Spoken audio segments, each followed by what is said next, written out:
Whoa, big up player ass. Shout out to Nile. Shout out to you, Q. Shout out to everybody that was playing the Kahoot game. Congratulations to everybody, honestly, for participating.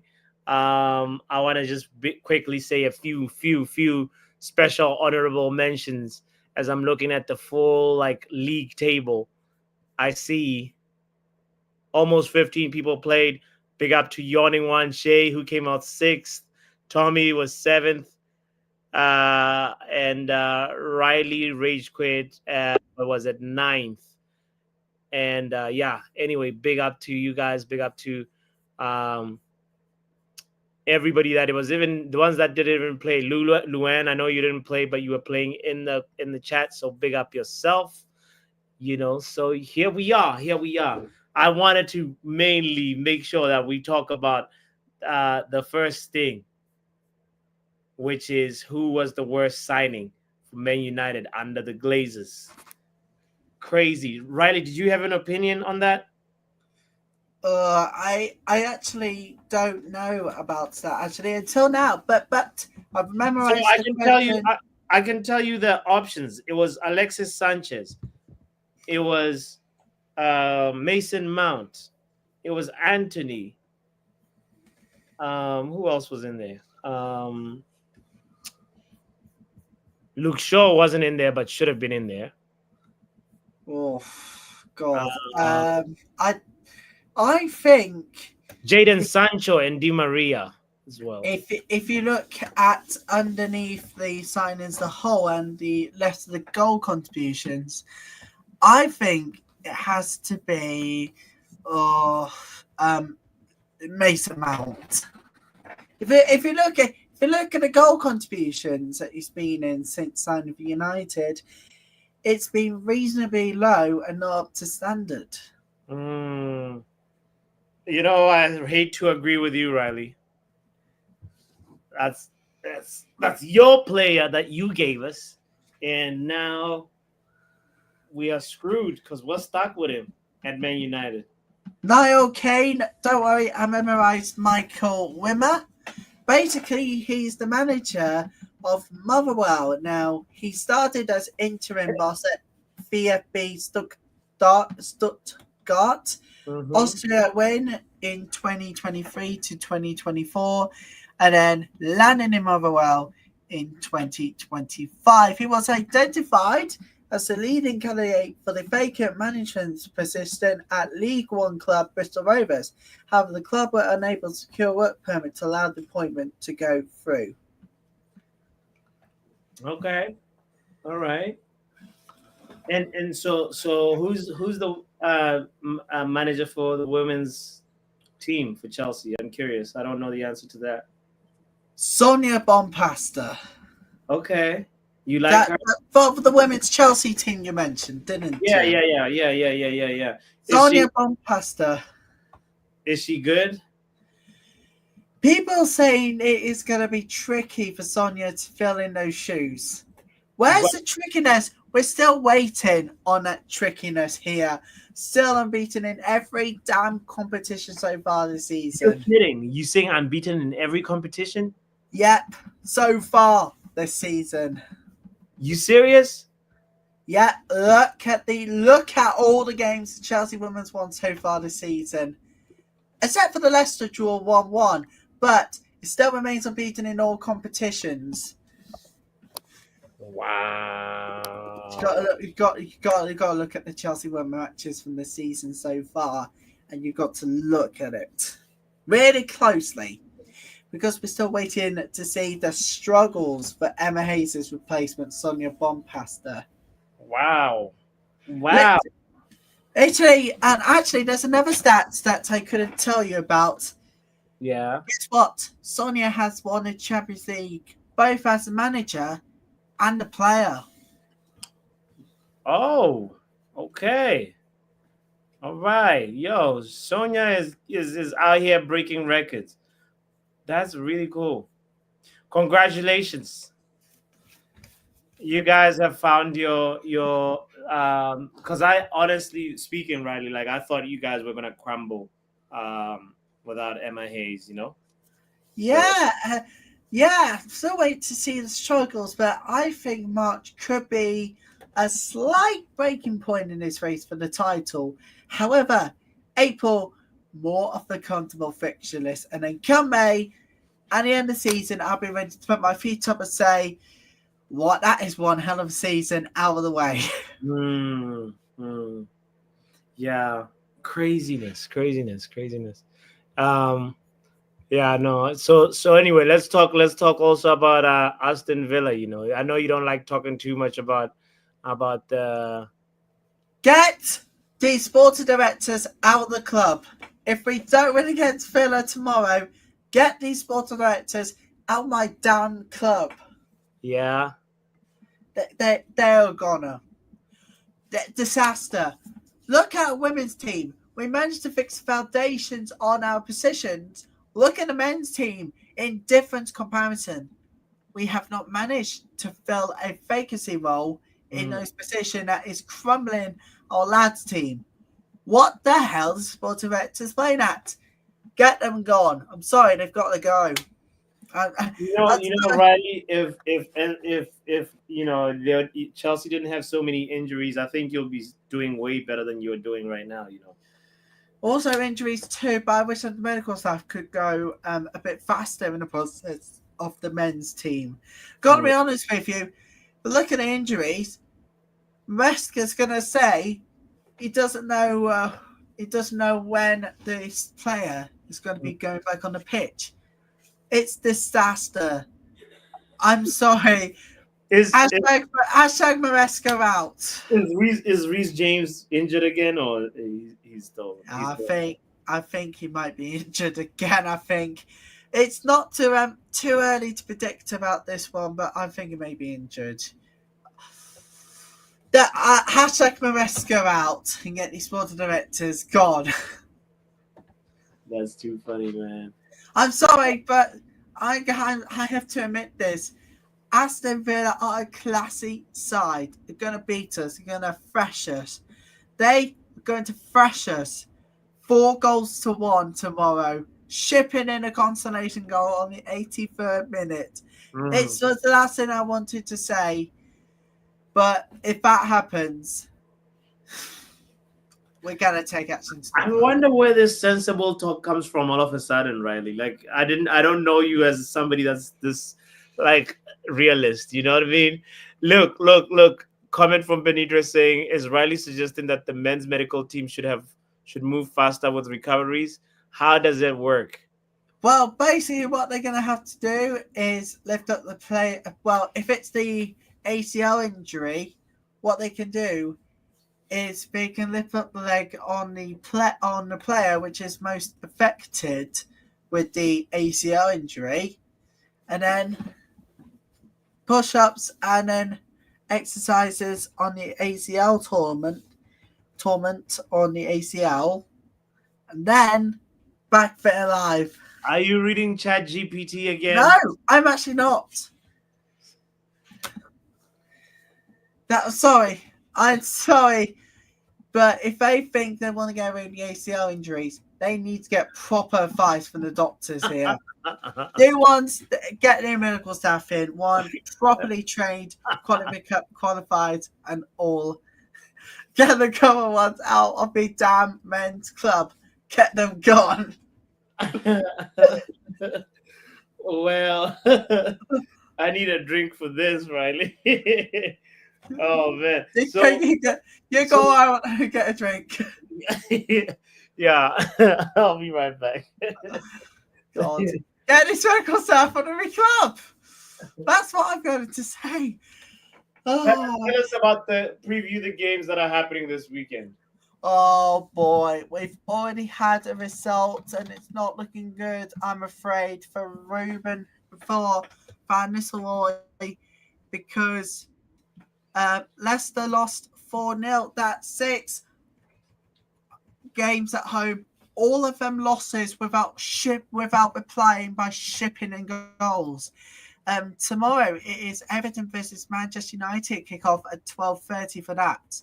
Bournemouth v Wolves, Ipswich v Tottenham, Southampton versus Brighton, Arsenal, West Ham, and Fulham, Crystal Palace are all 3 p.m. games tomorrow.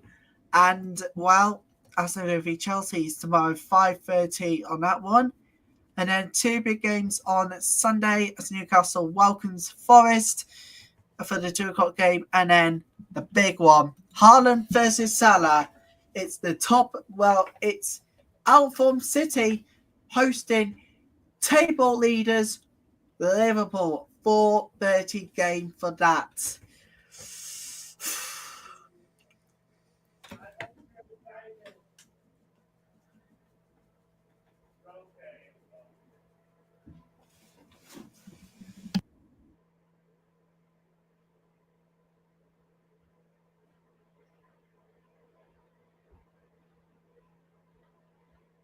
What's this silence, Riley?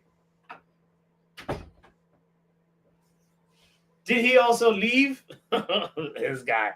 What kind of co-presenter does this? Co-host leaving when they are. This is ridiculous. Nasty work. Big up, doctor in the building. I went to go get a beer. I asked Riley to hold down the fort. Riley decides to just walk off. Nasty work. Let me sin bin him for that. Anyway, where are we? Let's see. Yo, do you guys know Liverpool were top of the league at the same stage last season? Last season, after 26 matches played, Liverpool had 60 points. And right now, today, let's take a glance at the league table. Liverpool has 61 points. So, interesting. Yeah, doctor made it home. Big up, big up. We're glad you're safely home. But this is a craziness when we're looking at this league table. I'm wondering who is going to win it. Is it Liverpool? Last season, we saw Man City was second, hunting them down, and we all know how it ended. And right now, Arsenal is at 53 points. Forest at 47. Surely City is not going to catch up. That would be the craziest comeback in history. If City caught up with Liverpool. No. Definitely not. I'm ruling Man City out of this title race. With the form they've been on recently in the Premier League, I don't see them in a way back in this title race. Manchester City fans will tend to disagree with me on this one. But if you look at where City was in this position last season, they've done reasonably worse than they thought because they're also fighting against the FFP rules, which they're all expected to be in springtime before the end of the season. People are going to be saying to me, well, why is he saying that Man City's out of the title race? Look at where Man City was last season in this position. They were doing really well. They caught up to Liverpool when Liverpool slipped up. But now I'm ruling Manchester City out of the title race at this point. Yeah. I'm ruling City out. So between Liverpool, Arsenal, and Forest, who do you think? I've put a poll out, by the way, for anybody that wants to also contribute to this. Between Liverpool, Arsenal, and Nottingham Forest, who is going to win the Premier League table? Oh, this is going to be very, very tight. Nottingham Forest are prize contenders. Last season, they were battling for survival. This season, they're battling for Champions League. How the hell are they doing it? I can't say for definite at the moment they're out of the title race if Arsenal or Liverpool slip up. Because if they both slip up and Nottingham Forest take advantage of those this weekend, well, guess what?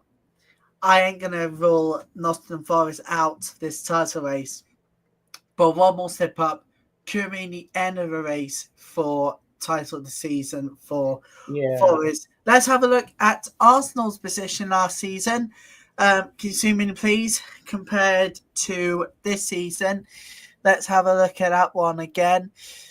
They're They, doing really, really well. they actually had more points last season at this stage than right now.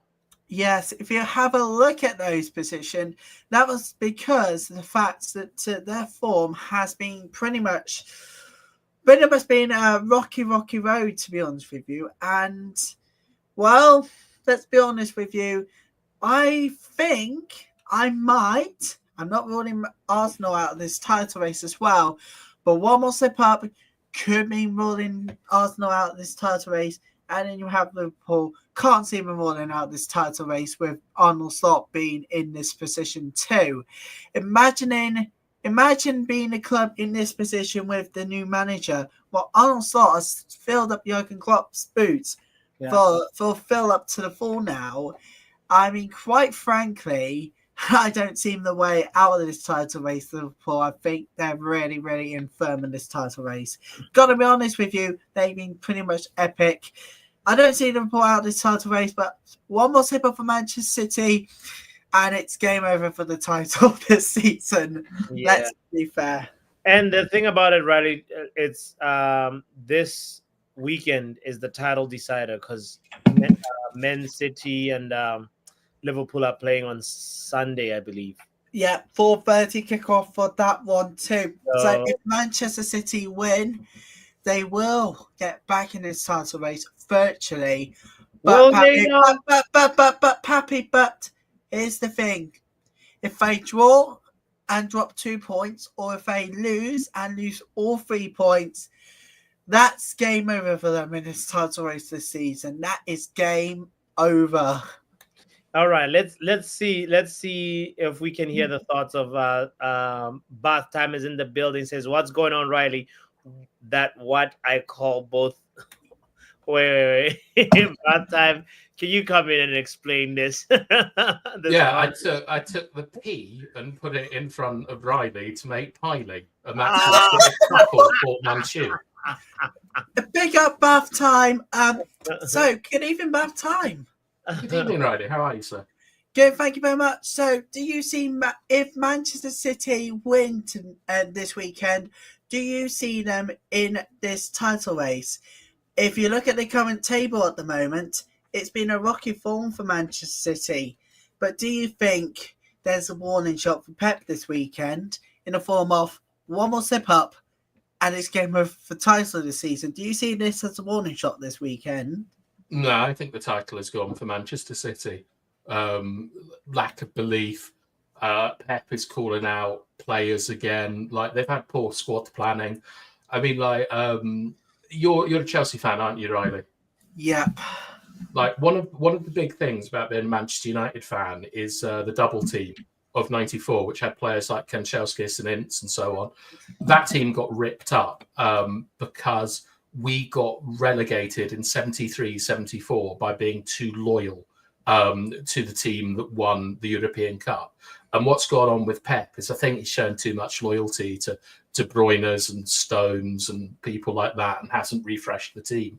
So even if they do okay, I think they're too far behind Manchester City. I think they're too far behind Liverpool and Arsenal. And I mean, Arsenal, man, they've lost title races to Leicester. They haven't won one for 20 years. I can't see them being able to match Liverpool week in, week out with results. I think it's really down to Liverpool to lose it as opposed to anyone else to win it at this point. A big up to Ronald as well in the building. Big up to you, Riley. I hope Right. I can talk.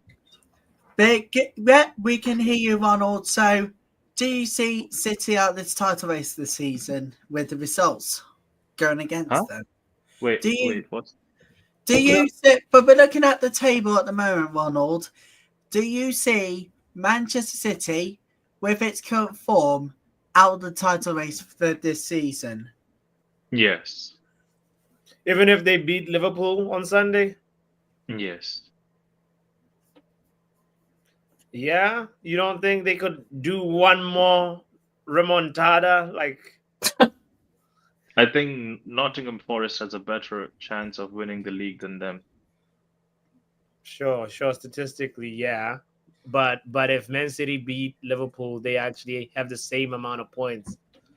Regardless, the problem is that Pep Guardiola is one loss away from a mental breakdown at this point. Look at where he is, bro. Like how his season is going. The man is under immense pressure. Yeah. Like I think he's the only one in football who's waiting for the summer window to open up so he could just relax. He has so much on his shoulders. His personal life, his on the pitch, everything is just going left for him. Mm. Yep.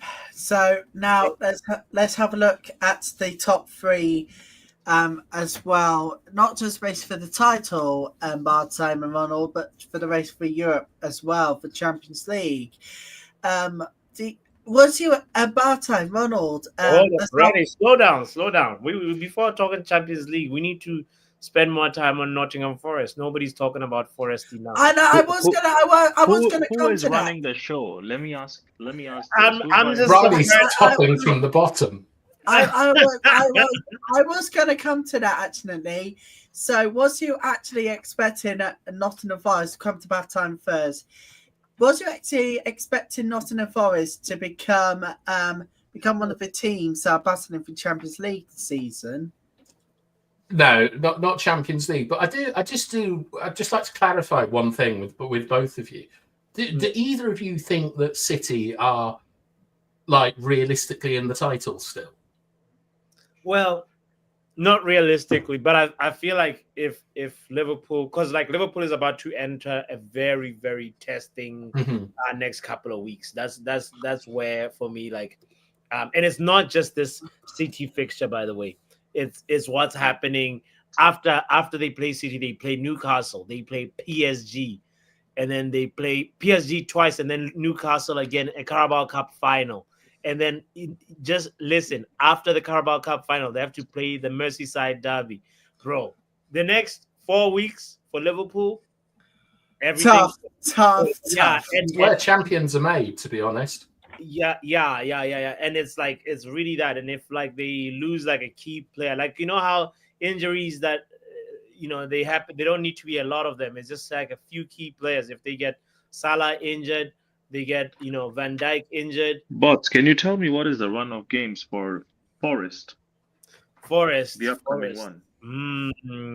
That's one that people like. Because I personally feel, and this is just my thought process from, I think about like 2 or 3 weeks out. I just felt like how I think this thought came to me when Havertz's news broke out. I think 2 weeks ago when he got injured. So in my head, I started thinking that, okay, so he's gone. So that means they're going to play, someone who's very young up front. And I was just like, bro, this is like the clearest chance Forest can ever have in like, recent times or upcoming years where they can actually potentially win a trophy. The reason why I'm saying this is because they have a very good chance of doing it right now. They're right now in a very comfortable position. Their squad is good enough. They're not looking at a lot of injuries as such. Touch wood. Yeah. Arsenal is pretty much damned with the injuries. City, forget them. And Liverpool is just one injury away from everything slipping apart. Yeah. Because Slot Yeah. hasn't really faced adversity. And with this squad, would he be able to sustain the adversity is another question that you have to look into. Forest, how they finished last season, I think they were like what? Correct me if I'm wrong, like 15th or 16th last season? Bro, they were in the relegation zone at one point. They had points Yeah. deductions, to be fair to them. Sure. Yeah, exactly. So, having a bounce back from that and bossing the league the way they did this season, they had, and it's a young squad. It's a young squad filled with people who really want to perform. Apart from like Wood in front, but the rest of them are pretty young. And look at their run of games. How many of them are really tough one that you would say? Okay, the next couple of A ones. lot there that are tough, to be fair. There's some tough teams here. 3, 4 matches, 5 matches that are really tough. Which ones? Tell me. the Arsenal game, right? Due to Newcastle away is a hard game. Newcastle away is hard. City as I well. would just consider Newcastle hard. I wouldn't say Arsenal is hard for them because Arsenal does not actually have a strike force up front. They don't have a right wing. They don't have a striker. Yeah, but it still won't be an They're easy trying game. to, Like, bro, it's they're trying to play exceptional. with Mikel Moreno up front. That's what they're Do you know doing. Saliba said he wanted to go up front today? Those guys are jokesters. Hold on, big So, up Benidre in the no, building, boss. by the way. Oh, sorry. Yeah, man. Bless up, everybody. Bless up, bro. Bless up, Benidre. How are you doing? Big up to you, Benidre. I am doing good, Riley. How are you? Good, thank you, Benidre. Right, let's talk. We're still on Nottingham Forest. Let's have your opinion on the team. So, let's like I am the Ready, correct. you're a special kind of guy. You know that?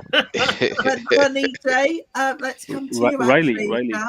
could you say the newest member's name again? What's his name? Benidre. Why are you I dragging the don't- last part? Just I- say it in I- one flow. Just say it in one go. Don't drag it. It's just Benidre. Benidre. Benidre. Benidre. Right, so let's come to you, Benidre. So, where do you see Nottingham Forest finishing at the end of the season? They've got some tough games coming up before the international break after the 15th weekend of 14th to the 16th of March. So, where do you see Nottingham Forest finish before the international break? I'm actually rooting for Nottingham Forest to finish anywhere in the top four. Oh, top four. He's got it, ladies and gentlemen. Yeah. What about you, Ronald? Anywhere in the top four. Likely third or fourth. But anywhere there would be a really good achievement for them. I'm happy for them, honestly. Yeah. They have done well, and I think they have proven that you don't need big names to do good in football. And that is one of the things I have really been talking about lately because as fans, we've become obsessed with big names and spending big money to Yeah. achieve good things in football, and it's not needed. It's profile. For me, it's all about profiles right now. So I'm happy for them. Yeah. But Now but let's- also flowers for Nuno Espirito Santo. People said he was washed, especially Yeah. Spurs, you know, like and then he went to Saudi Arabia, and then you're thinking, oh, this guy's career has gone down the drain, and here he is, fighting for a Champions League position. You know, Exactly. if they can get through the Man United game or the Aston Villa game with like maybe 3-4 like wins, because look at this. We're looking at the fixture right now, the fixture list, and it's Newcastle on Sunday, Arsenal, Ipswich. That's FA Cup. They're still in the FA Cup as well. Big up to that. But like, so it's Forest versus Newcastle, Arsenal, and then the City game, and then Ipswich, and then United, and then Villa. If they get here with like 3 wins, these guys. I'm not sure they're going to, Bots. I've got a theory about Forest. Why? I That's the think joy, bro. Alanga is cooking. right. You know. Two things about Forest is they did cheat a little bit with their PSR, which I think has shown maybe just take that points deduction and spend what you want.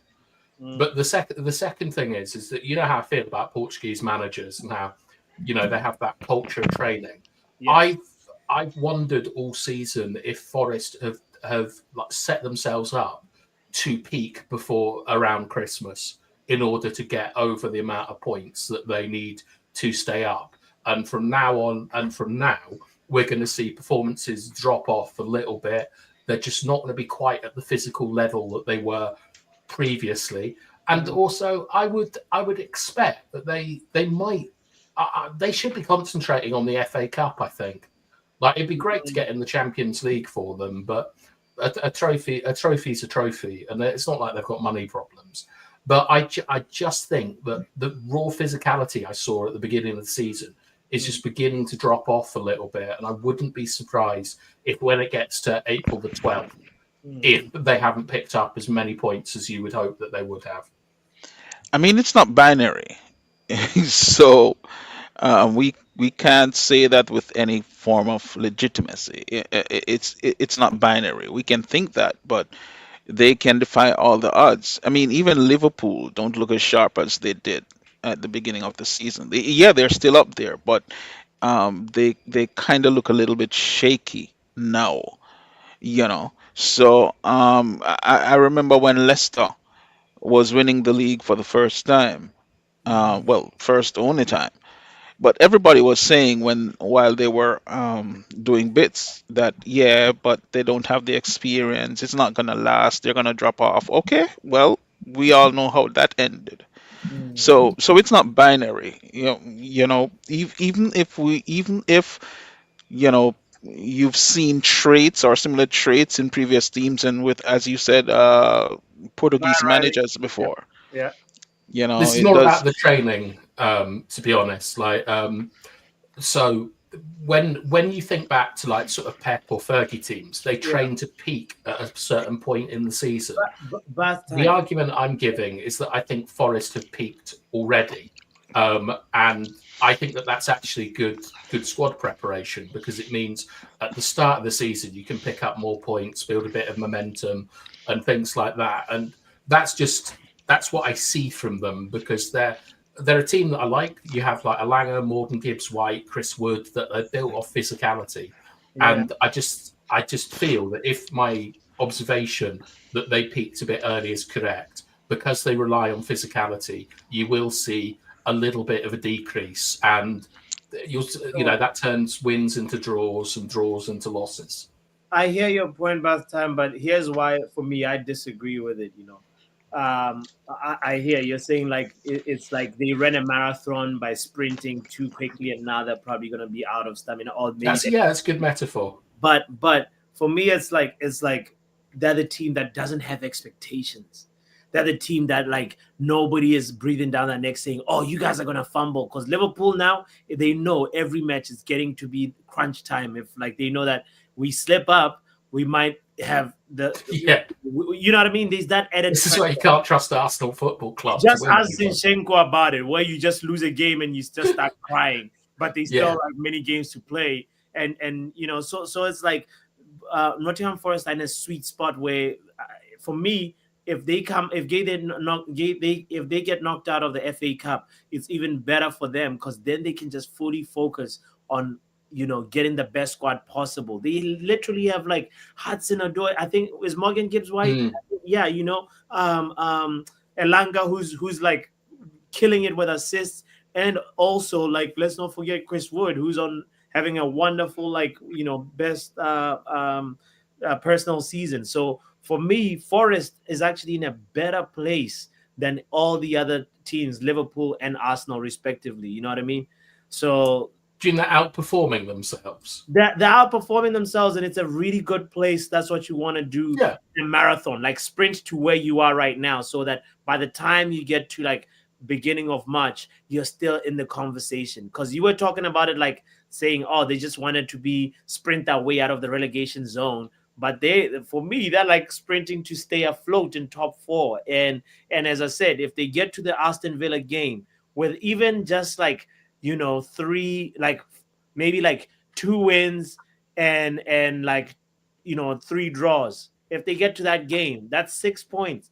They vital points against the team. I get hopefully if they get something versus Arsenal versus Man City, they put themselves in a really good place, man. Yeah, I'm delighted for them. I'm not saying that this is true, Pappy, that this is 100%, but this is just my reading of the situation because I think that Nuno is a pretty good manager, to be honest. And I know that his background will be with our mate Victor Frade and all that kind of stuff. And I hope Forest do well because they are a massive club with some enormous achievements over the years, and it's nice to have that part of like East Midlands doing well. Yeah. But I mean, I remember Ipswich Town from the sort of like the 90s doing a similar thing and stuff. And I just their only hope, I think, for Champions League, in my opinion, is that the rest of the teams like Chelsea, like Bournemouth, just don't have the quality or cohesion to really push them. Like Mhm. if they can just coast, I think that they'll get Champions League. But in the same way that I think that if Man City were really chasing this Liverpool squad down, I Yeah, don't think they'd be able to win the league. So it's whether it's the competition that's coming that is interesting to me. yeah, yeah. Ah, man, we'll be watching it with interest. So for sure, I think even after March 8th, after that Man City game, if they have gotten like 3 points out of the next three Premier Yeah, League, definitely if it's 7:30 a.m. yeah, bro, it's 7:30 in the morning, just like the Man United game tomorrow is 7:30. Oh no. Yeah. Let's well, before we wrap up on Nottingham Forest, Tommy says Forest have got Newcastle, Villa, City, Spurs, West Ham, Brentford, Chelsea. They're gonna drop points away for sure. And don't get me wrong, I love Forest. Used to live there, go to games, but their run into the end of the season is so tough. Can I say this though? I mean, Sure. all these teams that they have to play, they already played them once. They're not going to play anybody for the first time, right? So I'm not going to look down on them. I think yeah, it's a tough set of games, but I think they're going to you know do very well. In contrasting what people are thinking of them, I think they're going to do well. Mm, The only game I really don't want them to do well in is against us, obviously. mm, mhm. Yeah. Yeah, it's But I of mean, course, I personally feel, knowing our luck, yeah. well, for me, Yeah. for me, I think they're gonna win the league. You think they're gonna Or win the league? yeah, even I wouldn't say that. Whoa. That gap I that gap Liverpool between is them and too much. Liverpool is just too much. They, Yeah. so like for me, I mean, if Liverpool has that one injury that I'm not hoping for, but I do foresee it happening, I think that's going to be the final nail in their coffin. So if I Mm, have to choose between three options available, who to win the league, because the difference is, yes, it is there, but it's not that massive as well. mm, So for me, I would go with them guys to actually finish the job, just like how people said, or you guys were talking about it, at like Leicester, no one was really thinking of them as winners, but they ended up winning it. What they did, something which was brilliant was, and I hope United does that too at some point, is buying from the Premier League itself, because most of their incomings were all from the Premier League. mm, So just having that blueprint of players who know what the league is all about would definitely help them in the long run. Leicester, that is, yeah. Huh? Is that Leicester? Forest. Okay. yeah. Yeah. That's gonna be interesting to watch and see. I wanted to pivot really quickly because I know this week we had like some Champions League draws and Europa League draws and stuff, and hear you guys' thoughts on that because you know there's something that caught my attention while I was still like scrolling the internet. It's the thing about Jose Mourinho's potential path to the Europa League final. Like if Fenerbahce win, um, Mourinho could end up facing Roma in the quarterfinal, Man United in the semifinal, and if Spurs make it to the final, it'll be Spurs and Jesus. winning versus like all his former teams. It'd be the most Jose Mourinho thing to do if the stars align for him. And it would be the first time like Fenerbahce wins a major European trophy. So this is like so script. The script is so written for Jose Mourinho. I don't know. Do you guys think like he could pull it off, or he's washed? No, Jose Mourinho is never washed, in my humble opinion. I don't think he's ever realistically washed out there. Yeah. He has a good opportunity for sure. Yeah. Would I want us to win that? Definitely, I would want Of us to course. win over him. But yeah, we'll see how it goes. Yeah. Yeah, He has I to. would. I I would never, ever, ever want to play a Jose Mourinho team in a knockout in Europe, in Mm, European football, ever. Like, he's sort of a bit like Benitez in that sense, but mm. I'm not sure he's got the quality or the match winners to work with. And to be honest, we've got to like look at Real Sociedad and worry about them rather than getting too far ahead of ourselves. As they're a very, very good team, and I'm delighted we've drawn them in the cup. Yeah. You're delighted, as in it'll be a good challenge, or like you mean that That's, word like sarcastically, like what do you no, mean? because I used to live in that part of the world, so I'm going to go to the away leg. Oh, nice, But nice. they're a very good team, Sociedad. Very good team. Like we're going to struggle to get through them, but it's interesting, isn't it? 'Cause looking at the Champions League and the Europa League, are you a fan of the new format? Man, I'm not mad at it. I gotta be honest. I know I'm not like these people that are like saying yes, it means the Super League, etc., etc. I enjoyed having big games early in the competition. There'll be just like a lot of dead games, and then you see like Real Madrid versus whatever, or Man City versus there was just like some entertainment along the way. And of course, even with the old format, it was there with the group of death, right? Because there would be like a group of death that has like some Mm. good fixtures traditionally, but this new format, I'm not mad at it at all. So keep it. That's what I would vote if I was, you know. I don't know how Dre or Ron feel about it. I'm actually fine with Wasn't the new there? format. I'm actually Yeah, fine with it. Actually, I've enjoyed it so far. I think I think what's happening is that a lot of people are not really many people don't like changes. Yeah. Mm. You know, football has always been evolving. Back in the day, you could back pass to the goalkeeper, and then they changed it. You Mm, know, a lot of things evolve in football.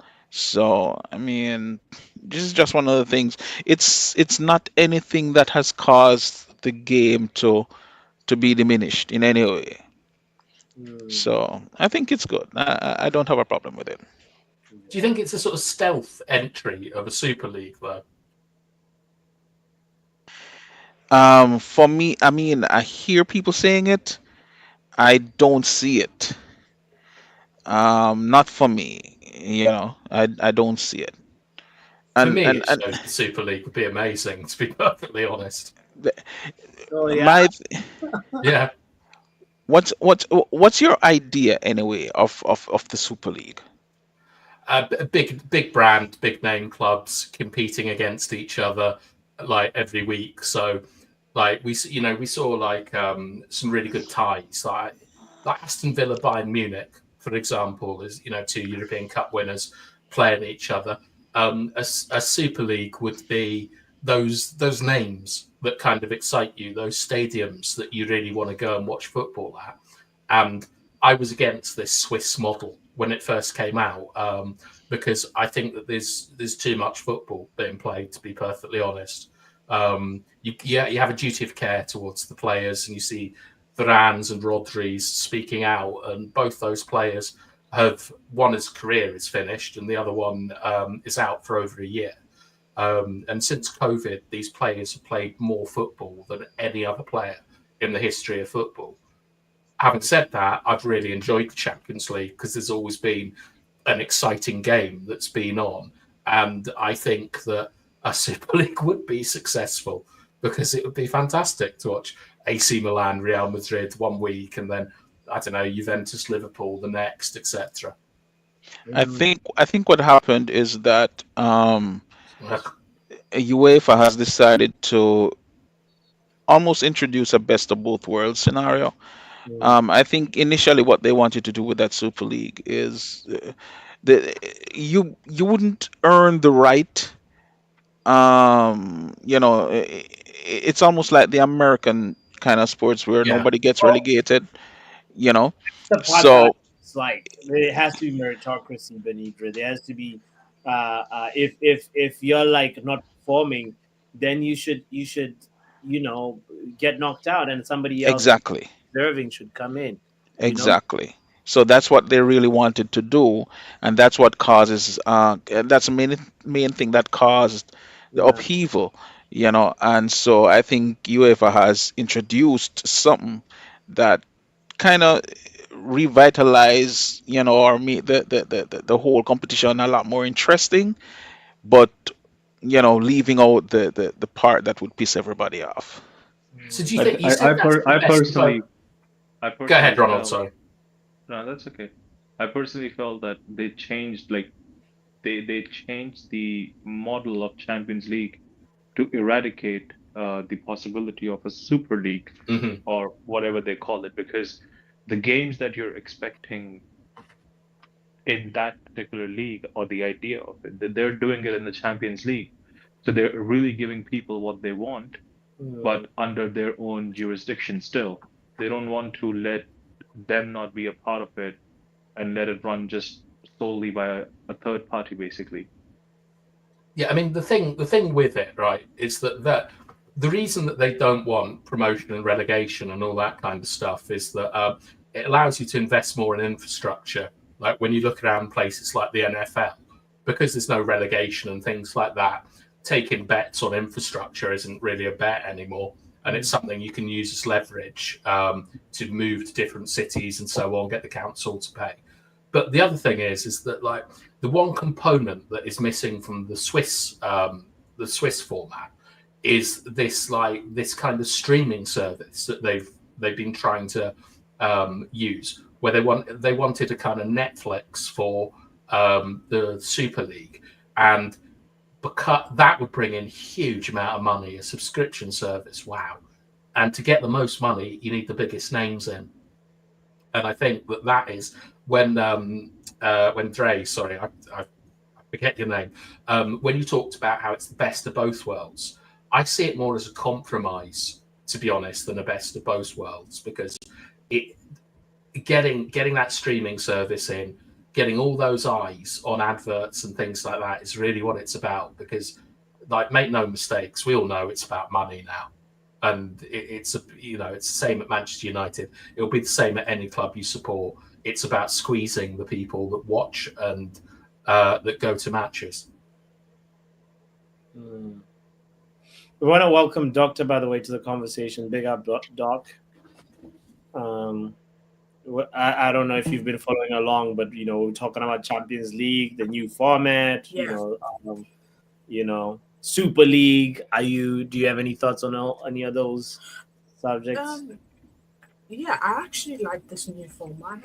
At least with this one, there's more variety. It's not just wait until like quarterfinals to get those big games.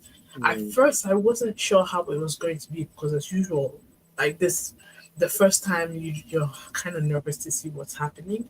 But I actually like it. It's not bad. yeah. It's going to take a couple of more years to get used to it. Mhm. But my only problem is it's how previously it was 6 matches, so 3 home, 3 away. Now it's 8 matches, 4 home, 4 away.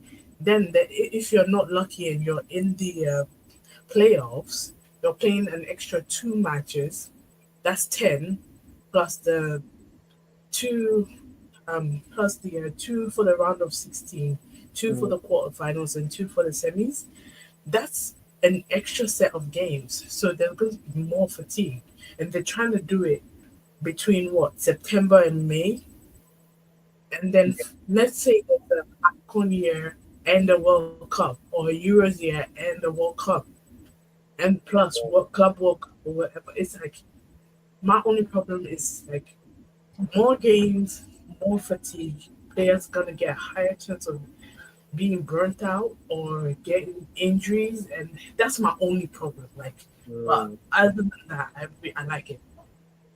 It's I think just that's a really Well, good point because it builds on something else, which is that these teams are going to make more money because of like the amount of games that Doctor is talking about, and the kind of like result of that is that they're going to need bigger squads, like in order to compete across the season. So we're going to see like a talent drain of like players, like sort of Chelsea like situation where they have like 40 players in their first team squad and stuff going across, and that's the part that I don't like. Is it feels the Champions League feels like it's going to be a bit of a wealth transfer to me. Mm. And that's what I was gonna head to and say. Like the format of the proposed Super League seems like is there to lower the quality of the domestic leagues, you know, Yeah.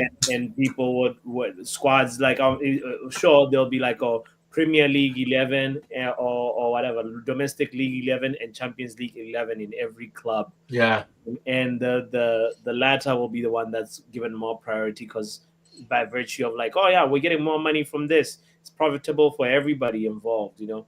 And that's the consequence of football being a business and the finances and how they end up affecting you know, how a club approaches certain games. But Tommy was Till, talking till, about, till the go time ahead. till the time United is not playing in it, I think as a neutral, it just looks good. Champions League format. Because when United starts playing in that, if and when, it would look peak. Because obviously we would, I don't know, but we would certainly struggle against Brest. Uh, just one of the teams I can remember the names of. It's just funny. But yeah, so until then, and I think it's going to have a plus side to it as well because then you will have like right now as you have certain players who are not happy at a lot of clubs because they don't get enough game time. This would mean that you know playing in those cups and performing or winning there makes your way up into like the first team or the bigger cups. So Mm, players would be keen on playing these competitions as well, and there would be less complaints about players not being happy at a club because they're not getting enough game time. So you would have a more filter of getting the first team players. Obviously, you would still play certain first team players. It just can't be a new 11 that goes out in a domestic league.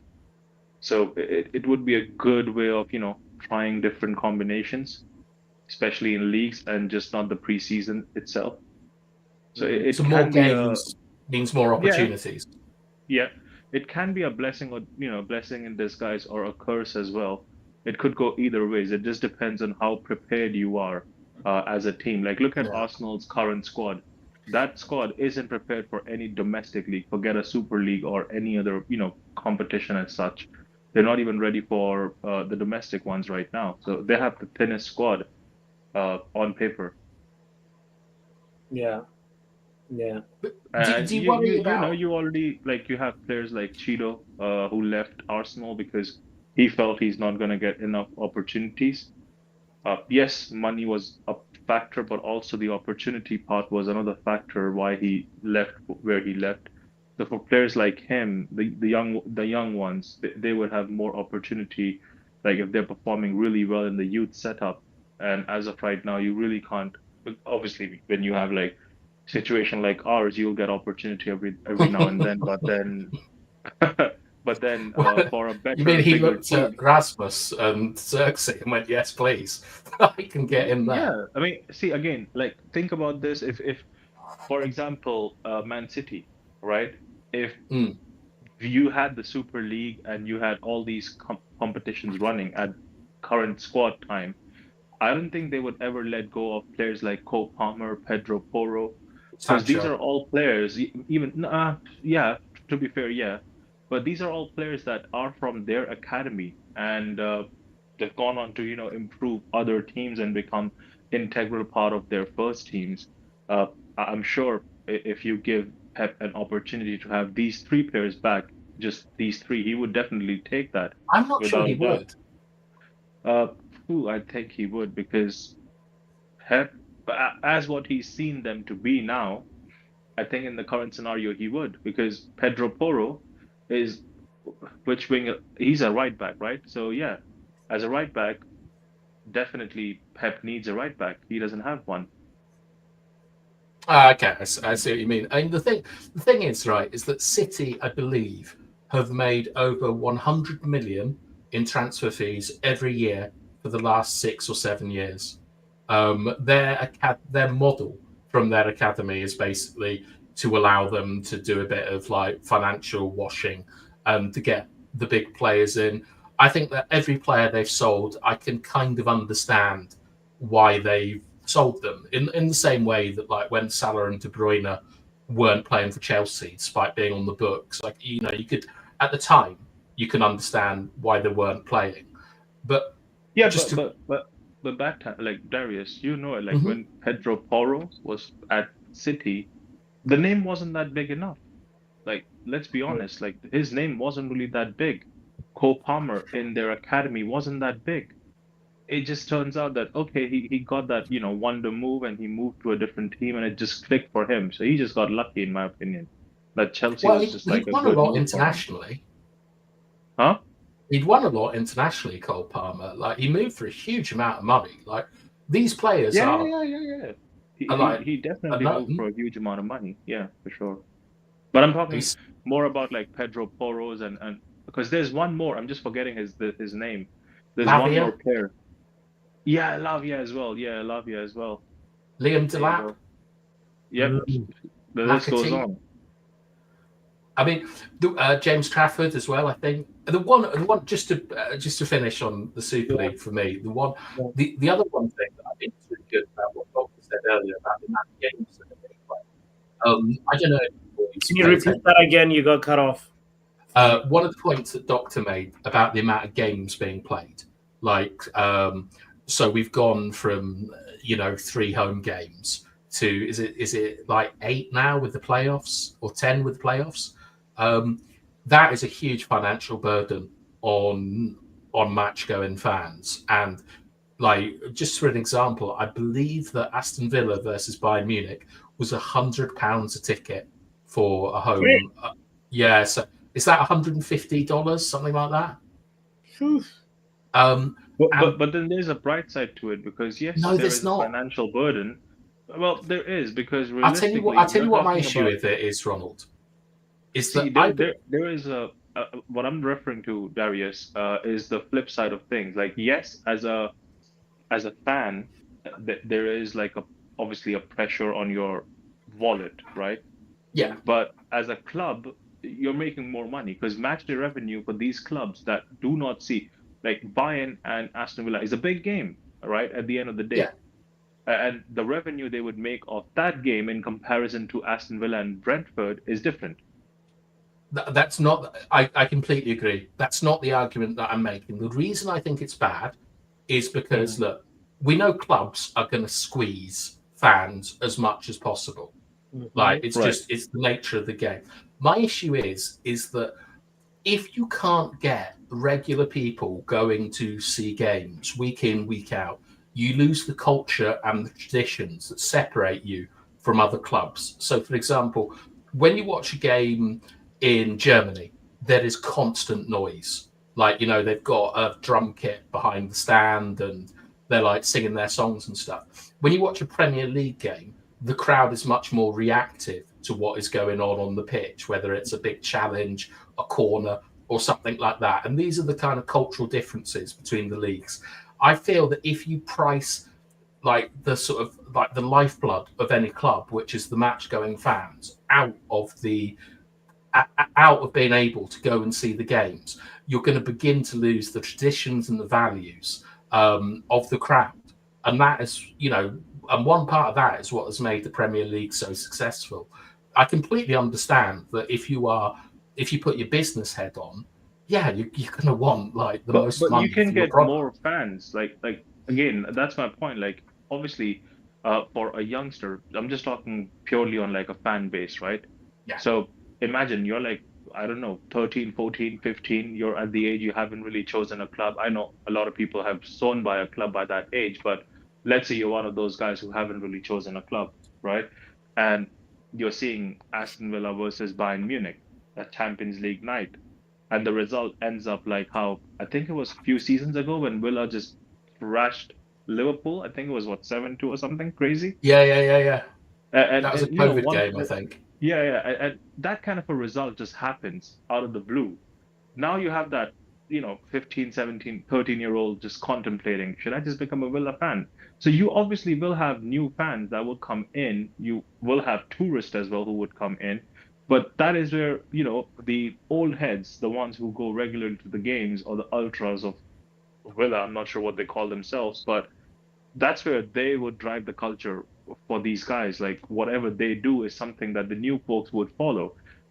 Gaining fans over a game like Villa versus Brentford or Villa versus Southampton is going to be different from gaining fans over Villa versus Bayern Munich. You Mm. might even have certain, Bayern fans or German fans looking like, oh, you know what? As an English club, we could support them because obviously everyone's pissed off with Liverpool, City, and Manchester United. I'm sure all the Germans hate us, but yeah, at the end of the day, like it just would bring more brand exposure to clubs that are really not doing that amazing. For example, Forest, right? Yeah. Forest next season most likely would be there up in like the Champions League. They would be playing those games. Now that opens up a whole different conversation for fans, like who the hell are Forest, right? Then they start reading about them, then they start knowing about the fact that they already have European, cups under their names. Then it Mm. just brings the glory back to them, obviously revenue, for them to make those big moves as well. Like I think the big six have just uh, dominated the league for a long time, and this just gives an open opportunity to Yeah. other clubs to actually come up and dominate themselves. I Pause. just feel the old way of doing it, where you used to give, like I believe City actually still have to do this, is that in order to sort of get the new generation of fans in that Mm. weren't being taken by family, used to go around schools and give tickets to schools and things like that. And I just Well, like recruiting, like like wow, wow, grooming, essentially, I Yeah, suppose. yeah. City has done that for quite a long time because United do obviously they that. built United do that too, but City did that because they built up a new, big ass stadium and you can't fill up that stadium. So you need revenue for people to come in. Obviously, giving someone a free ticket one game means that if the game goes well, they're more intrigued to be coming for more games. So But I as a just business model, it kind of works, but I just feel like, for example, like, right now, a lot of things like VAR, for example, I think they want to bring in I think fans want to bring in the second level of VAR, but they can't Automated. because of, I'm sorry? You mean the fully automated, or what do you mean? Yeah. But you to do can't with bring that cameras, I believe. because they don't really have the facilities at every ground that they could actually bring that in for. Because you have to look at the financial standpoint as well of how it would impact.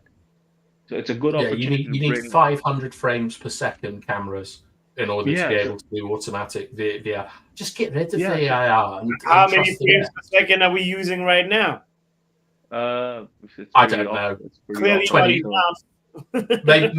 maybe 50. A lot of it's 24. Wow. Um, Surely they make enough money to be able to afford these cameras. Come on, Right, let's Nidre, get you know off. a lot about well, cameras. Yeah, they make enough money to be able to do that. Bro, I'm not rich. I'm into photography and I videography. know. I Yeah. already have a camera that's up to 240 Look at that. frames per sec frames per second. So it's yeah. easy for them to do that. I feel See, camera shamed. bringing down, like, if you're looking at an individual in comparison to someone who's trying to run a club, individuals don't really have to pay salaries to anyone, right? They have a due diligence to pay salaries to people who work at the club. They have to maintain the club. They have to maintain the level of service they provide for the club. You have to have your brand representation out there as well. So there are expenses. Obviously, you have to bring in players as well. Let's not forget Bro, there's no, wait. We're talking about getting cameras.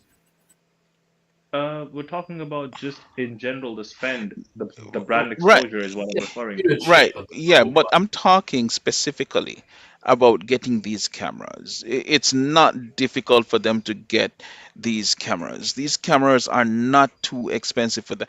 They can use one match day Revenue. revenue and Well, you get need these 24 of cameras. them. and you need 24 people to operate them. Like, Okay, get it ju- done. Come on, so man. what is this? It's not that Right? expensive. Is Get this it what you're done. saying? Hang on. Is this what you're saying, that like there are some like standards that you need to play in the Premier League? Like you need a certain amount of stewards, you need a certain amount of whatever. That what you're saying is that in order to be a Premier League club, you need to have the 24 500 FPS cameras in order to play in the league. Because I can get behind that. Yes, get it. If that's the standard that each Premier League club need to meet, they can meet it. Let them get it done. Well, I don't want VAR. we say that, but looking at the state of my own club, we make a lot of money. Match day, we make a lot of money in general as well. But we're firing 200 people just to get by. So I don't know if all the clubs can really afford these expenses. Fair enough. In hindsight, I'm just talking from a standpoint of the clubs providing it, not someone looking over it or any governing body providing it. If it's a governing body providing it, fair enough, they can do it because they make a hell lot of money than these clubs. But these clubs, a lot of them, a lot of times they have to get by. It's not like they're making millions and millions. If they were, I'm sure they wouldn't be complaining and there would be more transfers that they would be doing the bigger ones. But not a lot of big clubs could do big transfers, can they? I promise you this, that the cameras will not cost anything close to what they'd be doing in transfers. So it's not comparable. Yeah. It's not No, but comparable. it's an interesting point on the basis that like we always cry about how our club doesn't spend enough in the transfer market and stuff like that. And in order to be able to spend, like, to be honest, that comes from the fans. Our stadium is absolutely rotten. Um, I know what Ronald means. The thing, I think the difference is though is that I don't believe that you should get into a football club to make money. It's like it should be more about sort of serving the community and so on. And I'm really disappointed that as United fans, we're instead of talking about like is Delict like a world class talent or whatever, we're talking about like should the club pay should they be buying 500 frames per second cameras? I mean, like, it's just ridiculous, isn't it? Like, we're football fans, not I get you. photography I slash get you, accountants. but listen, I hear you, but listen, uh, Yeah. football is big business. I don't know, maybe people haven't realized it's big business. Everything is transactional. It's a multi-billion-dollar business. I don't know We if it's can all we can transactional. and we it's a multi-billion-dollar business, and we Yeah. cannot escape it. That's just how it is. We buy and sell players. Also, they are broadcasting these things. That's why people like me who live in Jamaica is able to see this. And football evolves. That's just how it is. We can't there are just some things that we won't be able to stop or prevent from happening. And I honestly do not see the problem in using the available technology to make the game better, because it's Mm. unfair. It's unfair, and I'm sure that players will tell you this too if you're ever able to speak to any of them. They work hard. Training is grueling. Keeping up with their fitness routine, it's a sacrifice, because they'd like to do like me and go down the road and buy their, you know, junk food and stuff that I do sometimes. I shouldn't do it, but yeah, you know. And they'd like to just go out and have a good time and party sometimes. They have given up so much, right, to try to be ready Yeah, and they want the for best games, standards. Yeah. and to do all of that and go play a game and then get cheated by wrong decisions. That hurts them, man. That And messes with their getting mental Can I give health. you a counter argument? sometimes So managers getting fired because of a I was wrong just decision. looking at like, Exactly. You know. So and even though I understand that a lot of the times those idiots who are using VAR still aren't giving the making the right calls. It is not a Mm. problem with VAR in itself. It is not a problem with the technology. It's a problem with the goons that are using it. So that is what they need to fix. Right, I've got a couple of issues with what you just So said there. I First of was all, just gonna. Okay, I'll let you. no, Ronald, you go. So, excuse No, me. no, it's okay, bro. You reply. It's a conversation. Um, Go on. my thing is that as a player in like the lower sort of leagues and so on, one thing that was absolutely fantastic was that up until 3 or 4 years ago, we used to have basically the same mechanisms that were in the World Cup final. So I don't like the fact that VAR is in the World Cup final and it's not in my Sunday league games, because I think it creates a separation in the pyramid, and it like it might just be a sort of a romantic complaint, as it were. But I feel that the But great thing, maybe in FA Cup matches, some rounds until the yeah, fifth round, there's no VAR. But so yeah, like I mean, I've played in the FA Cup, like, and it was and it was no way. fantastic. Hold on a second. Wait. Yes, What did you just say? I played in the FA Cup. It's an open competition. What? Like Nice. one of like Yabba's friends on the channel played against Newcastle United in the FA Cup against like Good Johnson and John Allen Boomsong, Gary Speed, players like that. And that's what's so beautiful about football in the United Kingdom, is that it's meant to have the same rules from when you're whether you're playing Sunday League up until the top. So I understand all the points that Dre is making about like how you've sacrificed so much and you've lived your life like a professional, and you're expecting professional standards, and it's just so unfair when things go against you.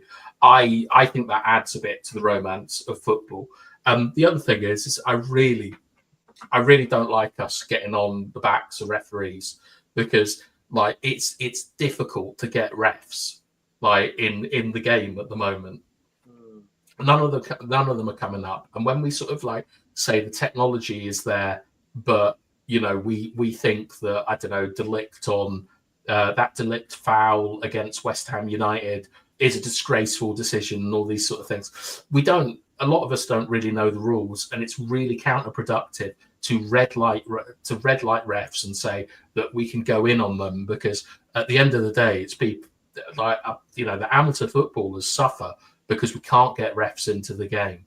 And I want to give refs every advantage that they can possibly have, so that we can continue having football played at all levels.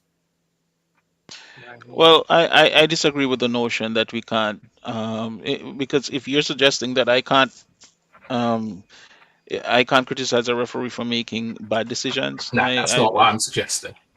well, it is a part of getting onto the referees, because a lot of them are making bad decisions, and I believe this is what I believe. If I have a job to do and I make a bad decision, and I go back and I review that thing that I did with my supervisors, right? I'm expected to clear that up. And if I keep making those mistakes, I'm going to get reprimanded. And I watch games where referees are making the same decisions game week after game week after game week, and there is no Consistency. and there is no Consequences. there's seemingly no consequence for referees making bad decisions. They are Every time you criticize a referee, all you hear about is they're humans.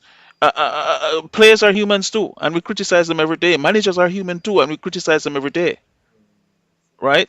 If you have a job to do and you're not doing it well, you're going to come under scrutiny. So I don't buy into that at all. No, I understand the point. Like, a sort of one thing I probably should have said is that, like, in certainly for like the English and Welsh FA, is that there are rules that are very, very rarely changed. Like the last rule that was changed was the passback rule.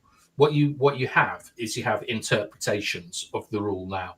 And at the beginning of the season, you have to go and like meet with refs, and they tell you like what the new interpretations are.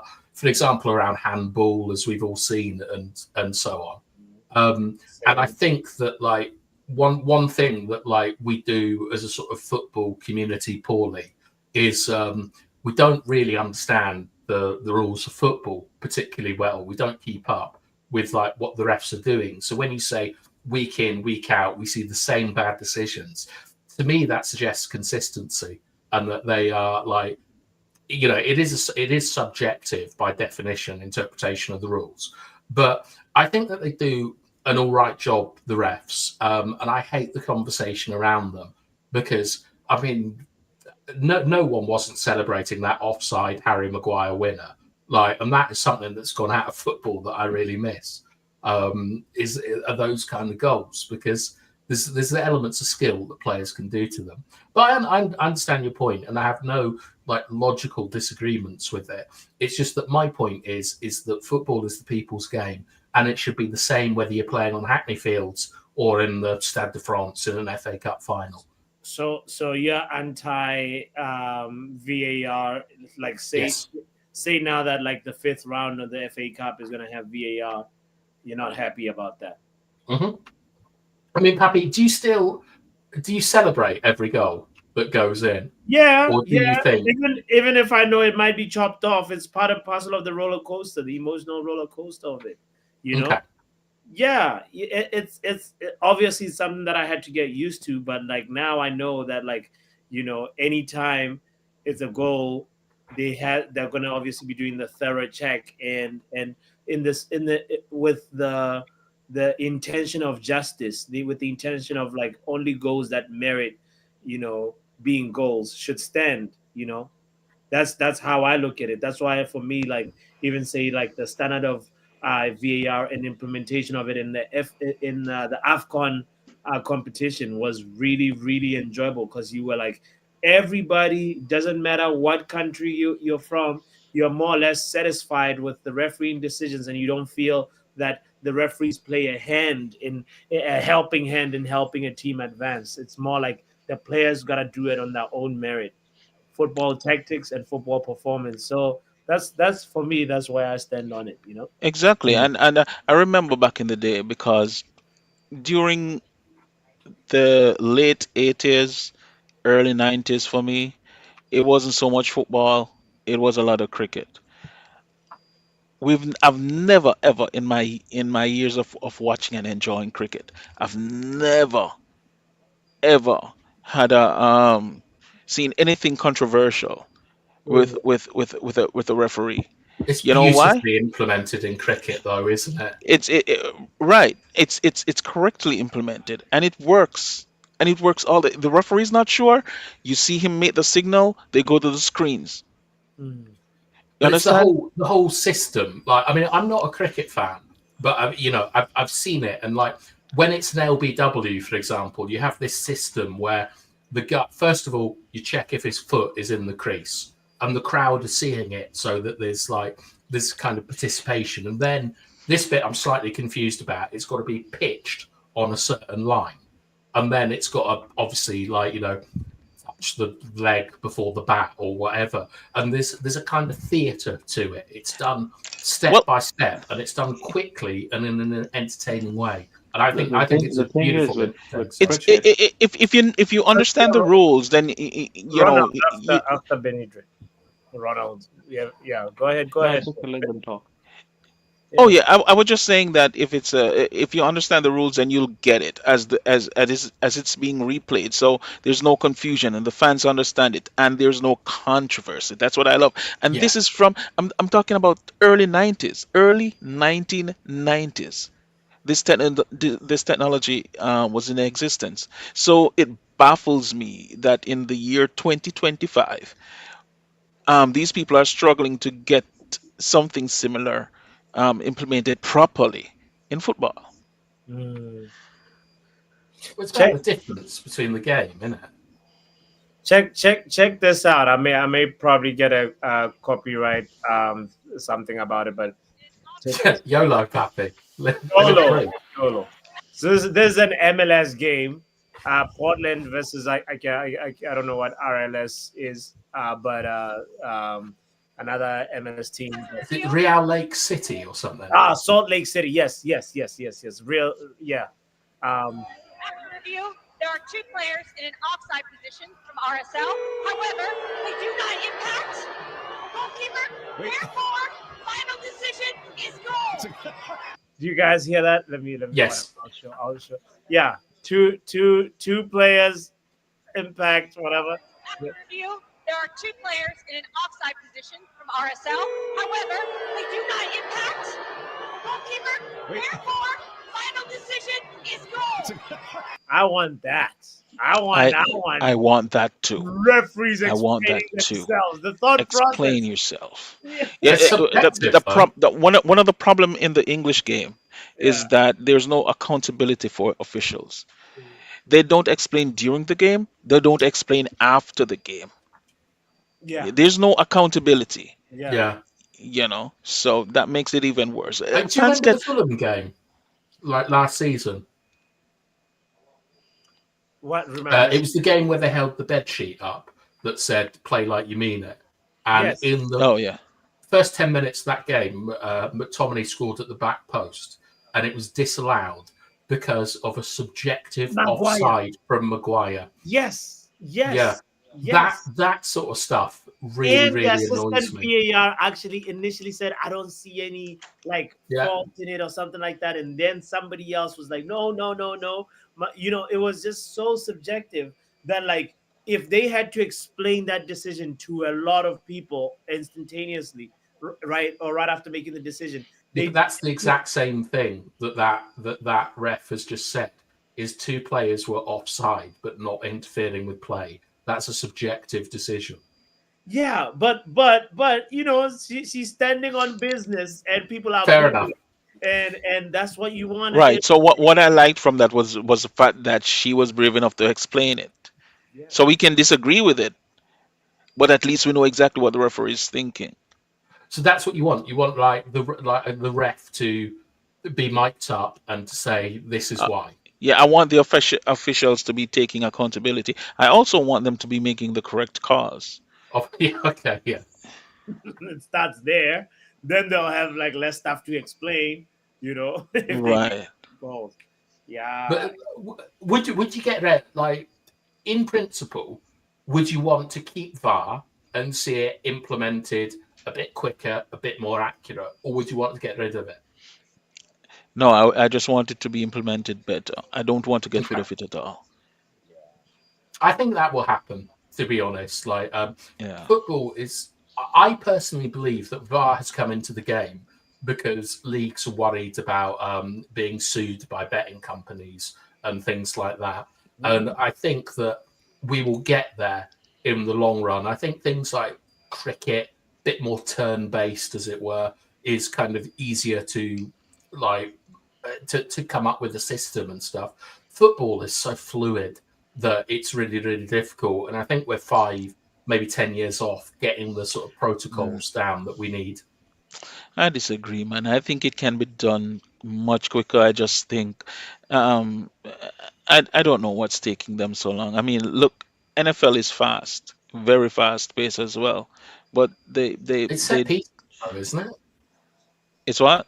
It's set pieces, essentially. You reset, you do a set piece, and then you go. Whereas football, there's all sorts of things happening. Yeah. Yes, but as something happens that stops play, it should be easy enough to go back to that and analyze exactly what happened when the play Yeah, stopped. but then, right? You have, because there's a stop in play and it's essentially a set piece. There is a natural phase of where you say this is a phase of play, for example. So with football, it's kind of similar to the advantage rule. Is when do you bring it back or when do you let it go? And that's a subjective decision. And there's always going to be that element in football because it's not based off set pieces the way cricket and NFL are. Ronald, let's include you in the convo because you were trying to speak earlier on. I don't know if we've moved on too far. You moved on miles ahead, my brother. But the Brace was also talking about betting. The whole narrative and the conversation ahead. is all fucked up, but it's okay. Go, No, it's go all right. I'm just listening. No, Tommy's I don't think Benidra and Bastam will ever agree on anything. But Ronald, do you feel like betting companies, bro? This is your topic. Betting companies keep growing, and it's a negative to society. No, it's not. Really? Really? No, it's just another industry. If you're not taking part in it, don't take part in it. No one's forcing you to bet, are they? Cricket, over the past, I don't know how many years, decades, has been influenced by betting. There's so many teams. Indian cricket team itself was under scrutiny of betting. Pakistan team has been under scrutiny of betting. People who were charged with betting showed up in a convertible Maybach. Look at that, shameless. And they don't have those cars back home. They, bro, you can Google them, pre-Pakistani players. They didn't have those cars back home. They were, I think it was UK where they had the court hearing for the betting scandal, and they showed up in a convertible Bentley. Wow. Wow. Shameless. So the money came from somewhere, right? At the end of the day, see the thing with how I see things is football is just not taking responsibility. At the end of the day, if you're looking at a club like I was just looking at the money spent for Brentford, for example, right? Their expenses are about 156 million annually, right? Which includes about 114 in wages. Then they obviously have their own expenses of depreciating assets and then other operating expenses, interest that they have to pay and things of that nature. I just feel if Premier League has those kind of facilities for uh, the cameras that Benridge was talking about, right? If they provide them to the clubs, okay, every season you have three teams that come up from championship. There you go with with the things that we want you to have at your club. Find a way to fix them up, and if something breaks, we'll put a fine on it, right? But they just have it for that time period of that season. If they fail, they just go back. They Why would a return the club? cameras and go back to the Yeah, they championship. return the camera, they go back to the championship. Bro, why would a Maybe championship Brentford aren't a team? good example to use though, because not No, no, only are no. they the only club that don't have a They, billionaire owner, like they have a very I, different kind of model I'm to everyone I'm just else. I'm just taking one example in context. Like you can just choose any other team that comes up from the championship.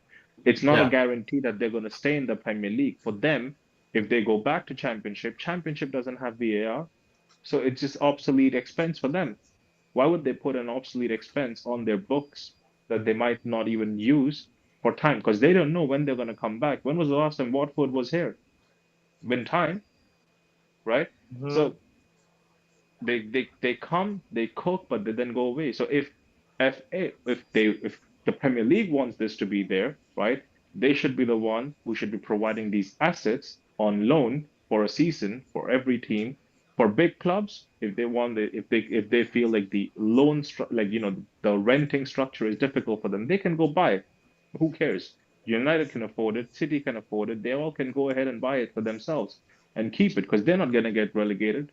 I mean, this season is just a difficult one, different one. I don't know, but in general, we would not talk about relegation and Manchester United in the same sentence, right? Mm. Cricket, when you look at that, all the all the stadiums that they play, those are not designated stadiums for a particular country. They're just there in that country, right? So, for example, India has so many stadiums where you can play cricket from the mountains to the ocean to wherever, right? You can play cricket in those in those, and BCCI is the richest governing board of cricket Yeah. in the world, right? They make a lot of money Mhm. and they spend a lot of money on the team in like giving compensations, obviously bringing such things.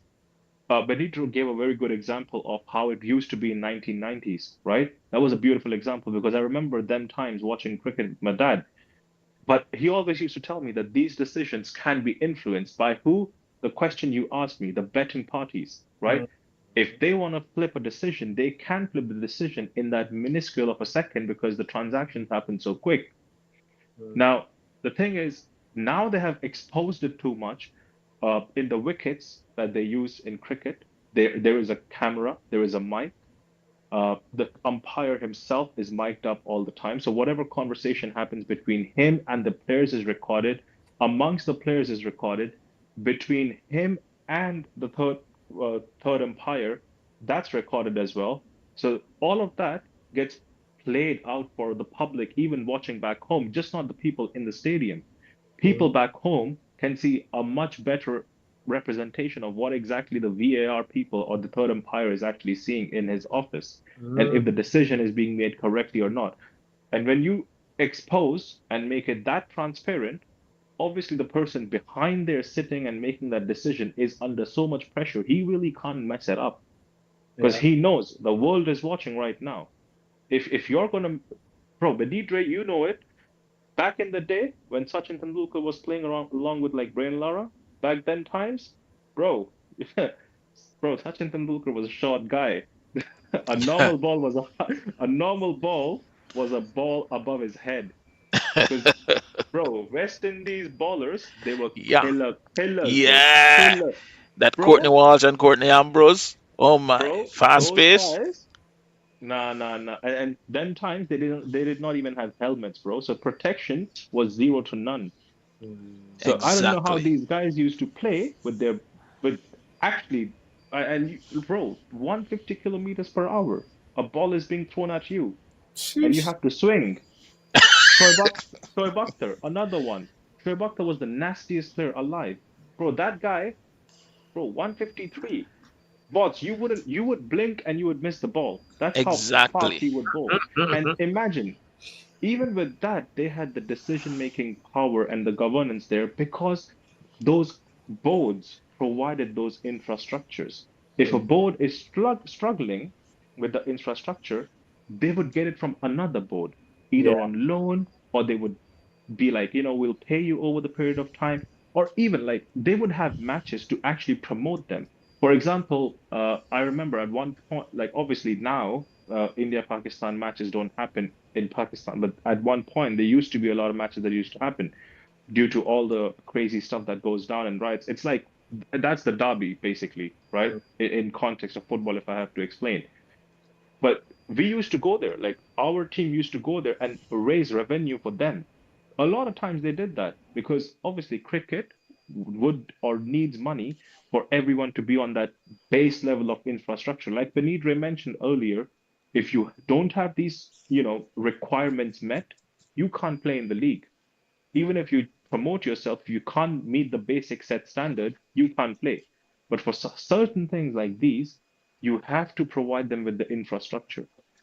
Those clubs, you can see some of them do not have the facilities to provide themselves with that infrastructure. So if FIFA or if Premier League takes that, because obviously they make a tons of money, they make more money than these clubs can imagine, Yeah. just with the rights they have, Yeah. with the sponsorships they provide.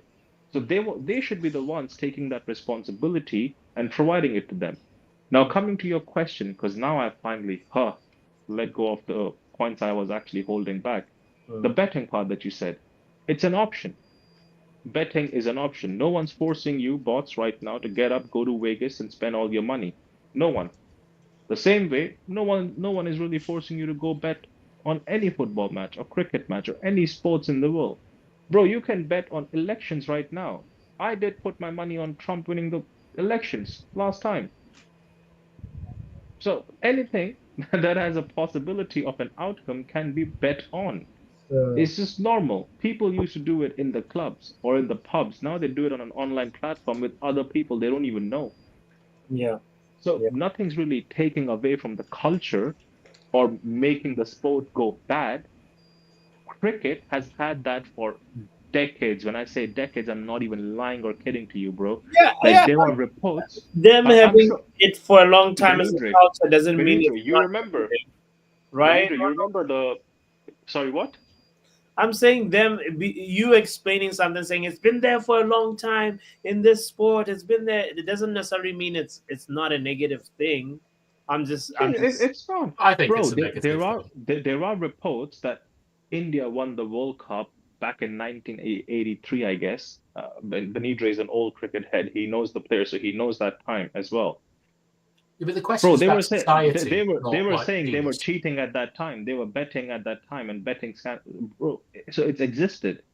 Now you have them companies also investing in sponsorship to the club.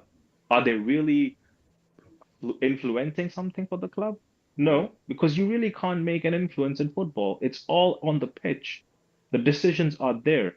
If you make it transparent and you have scrutiny over them, then they can't really go ahead and do decision making outside of the normal, outside of the routine that they are doing right now. Right now, like I think it was Darius who said that they don't take accountability. They make that decision, they make that call, it's all done. I think it was, I I'm sorry, didn't say that. yeah, I think it was Benidre. But there's no accountability of that, what they say and what they do right now. But Mhm. with the structure, they will have that accountability to kind of explain, which you showed like an example just now, bots, right? Mhm. So I think it was Best Bet 365 or there's Stake. Stake Yeah. is sponsors for Everton. Bet 365 was sponsoring someone else. I remember Wolves at one point had a betting sponsor as well. Your So profile pic has a betting sponsor. I'm sorry, Yeah. who? Your profile pic Betson. has a betting sponsor, Ronald. Yeah. So they are there. They're there. I just use this image not for that, but I your know. purist.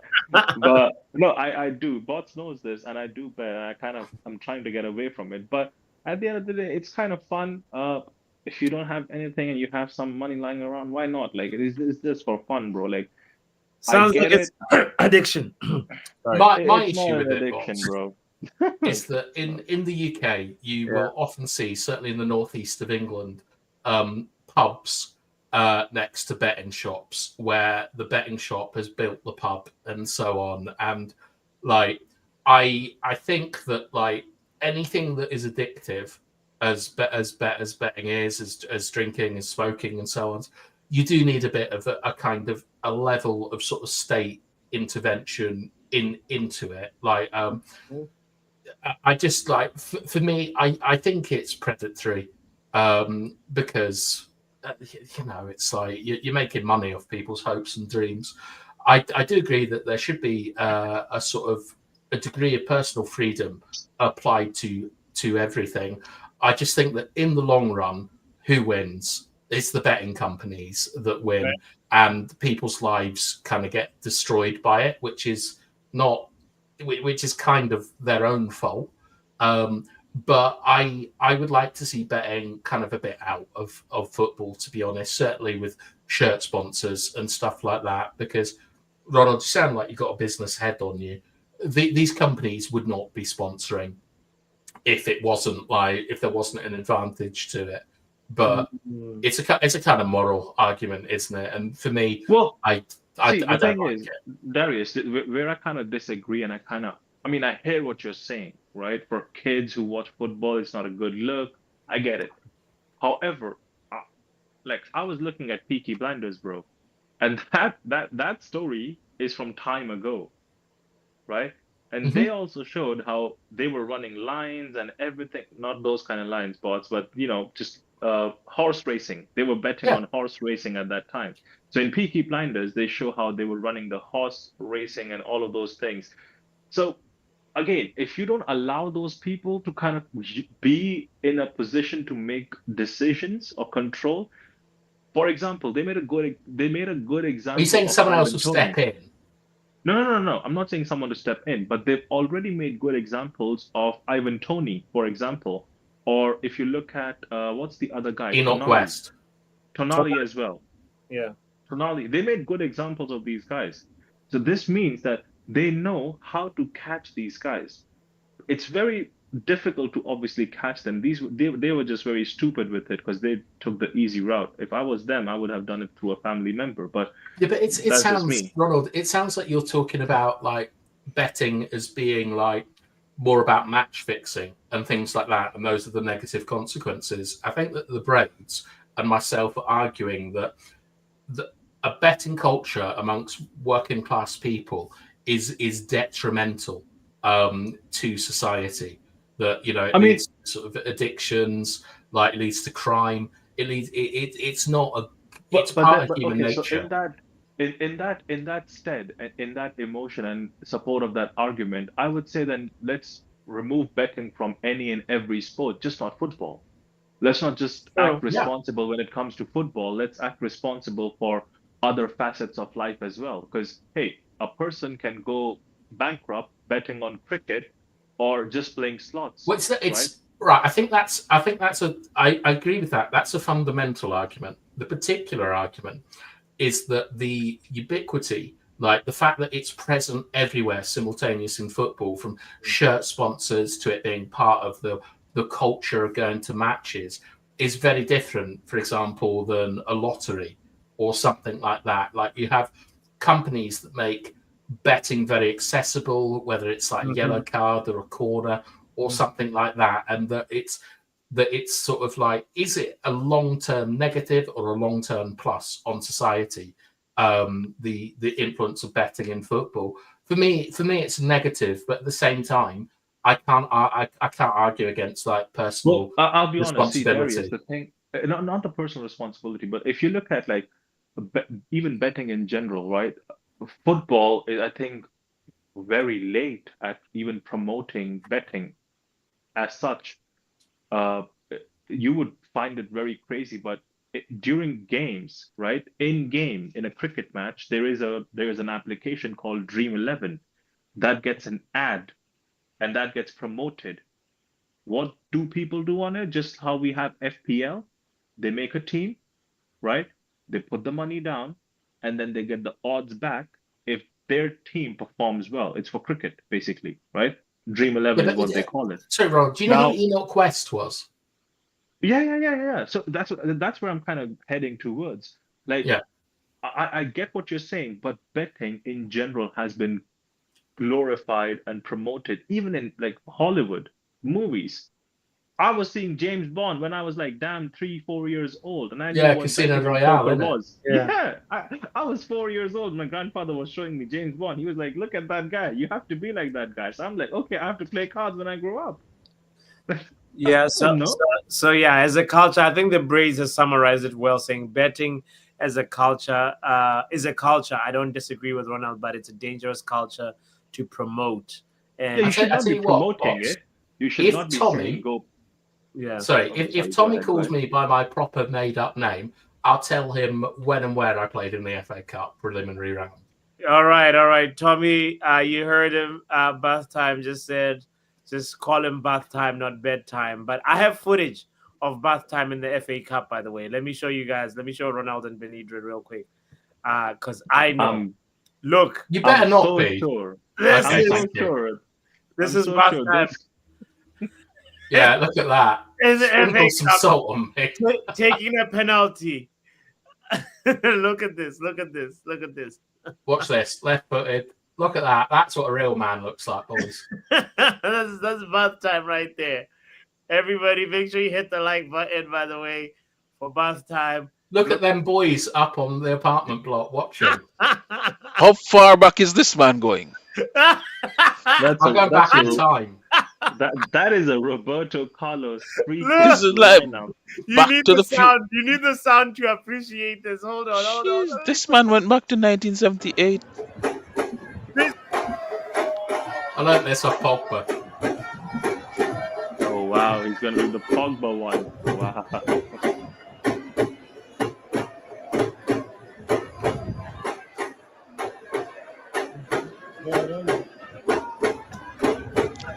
It's like the Undertaker.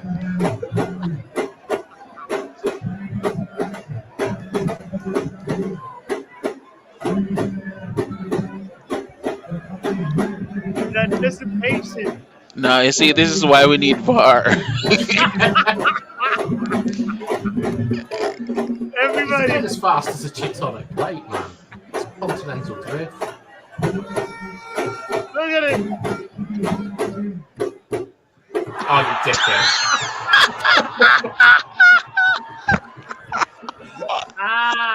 Bad time. Oh, Lord. His teammate had to go pick him up. Just punch him at this point. Like, just kick him back. Bots. Coming back to the conversation you're having about betting, I would agree with the Braids and Darius and say, players should not be promoting it. Like how Ronaldo said, "I'm not going to promote any fizzy drinks." That's a good thing, right? I can appreciate the players taking a stand like that. Refused to play for Sevilla because they had a betting sponsor back in the day. And that can be respected. That definitely can be respected. But then the world we're living in, I think people want things to be, promoted in a different stead. I remember, I think one of the players got fined or was put under scrutiny because he did not want to wear the rainbow flag because it did not correlate with his religion, right? Mazraoui. Not Mazraoui, it was Uh, someone else, was it a captain, Gay? I believe. Yeah, I think it was a captain. I think it It was a was captain. Gay from yeah, Crystal Yeah, it Palace. could be. Yeah, it could be. So I'm just saying, Gay. like, it's a Mark Gay. choice. yeah. Yeah, I think so. It's a choice, right? I don't want players to be promoting those. So if the players are doing an ad, yes, that is what I might have a problem with because you don't know what player is looked upon by who, right? So when Ronaldo said, I don't drink fizzy drinks, their stocks went down a lot. It plummeted. Like it just went down for the next morning and the next day. And they kind of suffered. So fans definitely should not get, like keep betting on the side. If there's promotion done as like a sponsor, okay. They've paid the money. If they've paid, they can do whatever, but don't involve like football players in the promotion of it. That's what I would kind of be against of. But I mean, you might be a bit too young to remember this, but there's a company in the UK called Centre Parks, and they were like the emergency European sponsors of the Premier League because we weren't allowed to have, like, for example, Liverpool was sponsored by Carlsberg. You weren't allowed to have alcohol companies as sponsors in Europe. okay, And Centre Parks used to have to kind of step in. And I just like, I understand like pretty much everything you're saying. I've got no like logical disagreement with it. I don't like predatory behavior, and I think that is essentially what gambling is, and that's a kind of like a limbic system, a gut thing, and I won't be I won't ever be able to kind of be argued out of that because it's not a decision I've arrived at logically. It's just one that I feel that it is bad for football teams to allow people to come in and prey on the weakness, addictions, desires of like human nature. Yeah. Well, I think spend enough time on the betting topic. I think anybody that's tuning in, let us know your opinion on it.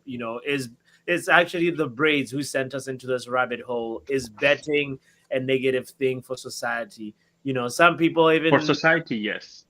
For society, yeah, yes. should it be promoted? Should it be promoted in No. football? Should it be promoted in other sports?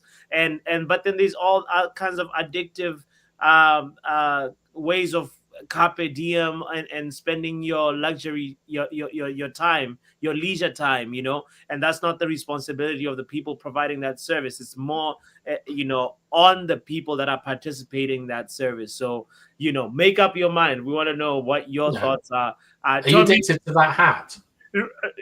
I'm addicted to this hat. Is it the fault of the hat maker? Or is it me that has a? What I mean? There's a give and take with everything. And Tommy was talking about betting companies employing a lot of people. So I guess you can say that as an argument. I wanted to make sure that we wrap up today's discussion with Everton, Man United. And our predictions as well. Let's be real about it.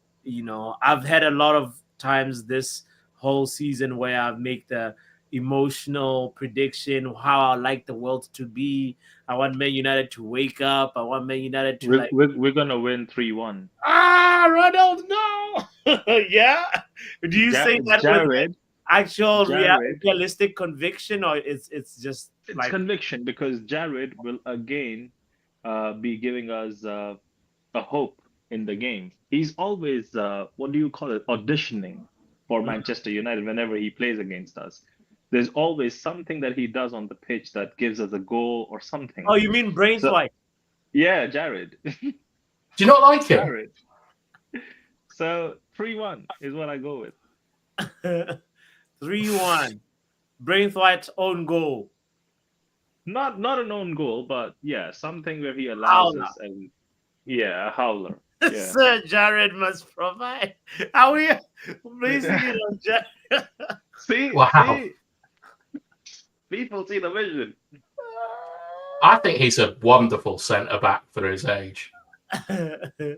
Yeah, I think he's overhyped most time. But you know Do what? you? I honestly don't even know what people see. Yeah, but I you can don't. speak on it. What? I don't know what people see. I'm not impressed with him at all. I've never seen a better defender of channels of someone of that age. I genuinely think he is a wonderful talent. I think he's from what I've seen, he's a lot better than Yoro. He's decent on the ball, but I remember watching Everton play West Ham United and him absolutely battering Mikel Antonio in the channels. His ability to match his footwork with the player that's running next to him, shoving people off the ball. I genuinely think that he is a top talent. Like obviously he's young and he's got a couple of rickets in him, as all players do. But go and look at I don't know. Go and look at Van Dijk at Celtic at a similar age, and look at what Brantwaite is doing. That he's a hell of a prospect. But how? Wait 1 second, because it's no. Hold on. How old is Braithwaite? Is he 20?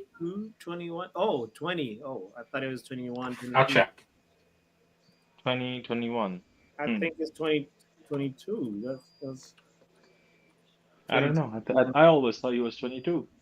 Uh, He's 20. He's 22 as of like a couple of days ago. As of today. Yeah, so we can't really compare him to Euro because Euro is just what, 20? Euros 18 or 19. Euro's Oh, 19, Euro. I think. 19. Yeah. Oh, so we can't, because if you're saying he's the best of his age, in that context, I can say Garnacho is the best of his age. But then Yes. Nabil Yamal, who's a lot younger than him, he just buries him in the dust. He's Yeah, just you can go to age group or whatever. But I'm saying that I haven't seen since John Terry, I haven't seen a defender that capable at that age. I'll be honest with you. Don't be surprised if he stays at Everton for the next 3 years. He ain't getting a big move. For the money they've priced him out, 57 mil. No one's paying that money for him.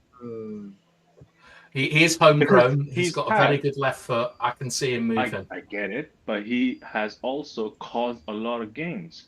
Against Arsenal, he was shocking. Against us in the first leg, he was shocking. Last season against us, he was shocking. Could he possibly just have you know how John Stones used to have a little bit of a bozo gene in him, and then like it faded away, like, and then he started becoming a good, John Stones defender. You know what I mean? Like, could Braithwaite be walking a similar path? Well, never say never. I guess he's growing. He's still learning. So chances are he'll be a very good player. Chances are he may not. Only time will tell. But in this moment, for me, I don't see the hype. Right. What do you think in terms of sort of defending? Like you don't see the hype. What basis do you have that from what you've seen of him? Like where the weaknesses, the fundamentals? From what I've seen, he just seems to be very average. Honestly, for me. At what? He seems to be good on the ball. But that's it for me. For me, I think once you apply pressure to him, he buckles under pressure for me. But there's one thing I want to say, but I know Darius would kill me for saying it. But so you can say I'm still going to say it. He's the English Maguire. That's what. Yeah. Right? Yeah, but Darius likes Maguire. I knew it! I do. Yes, I do like Maguire.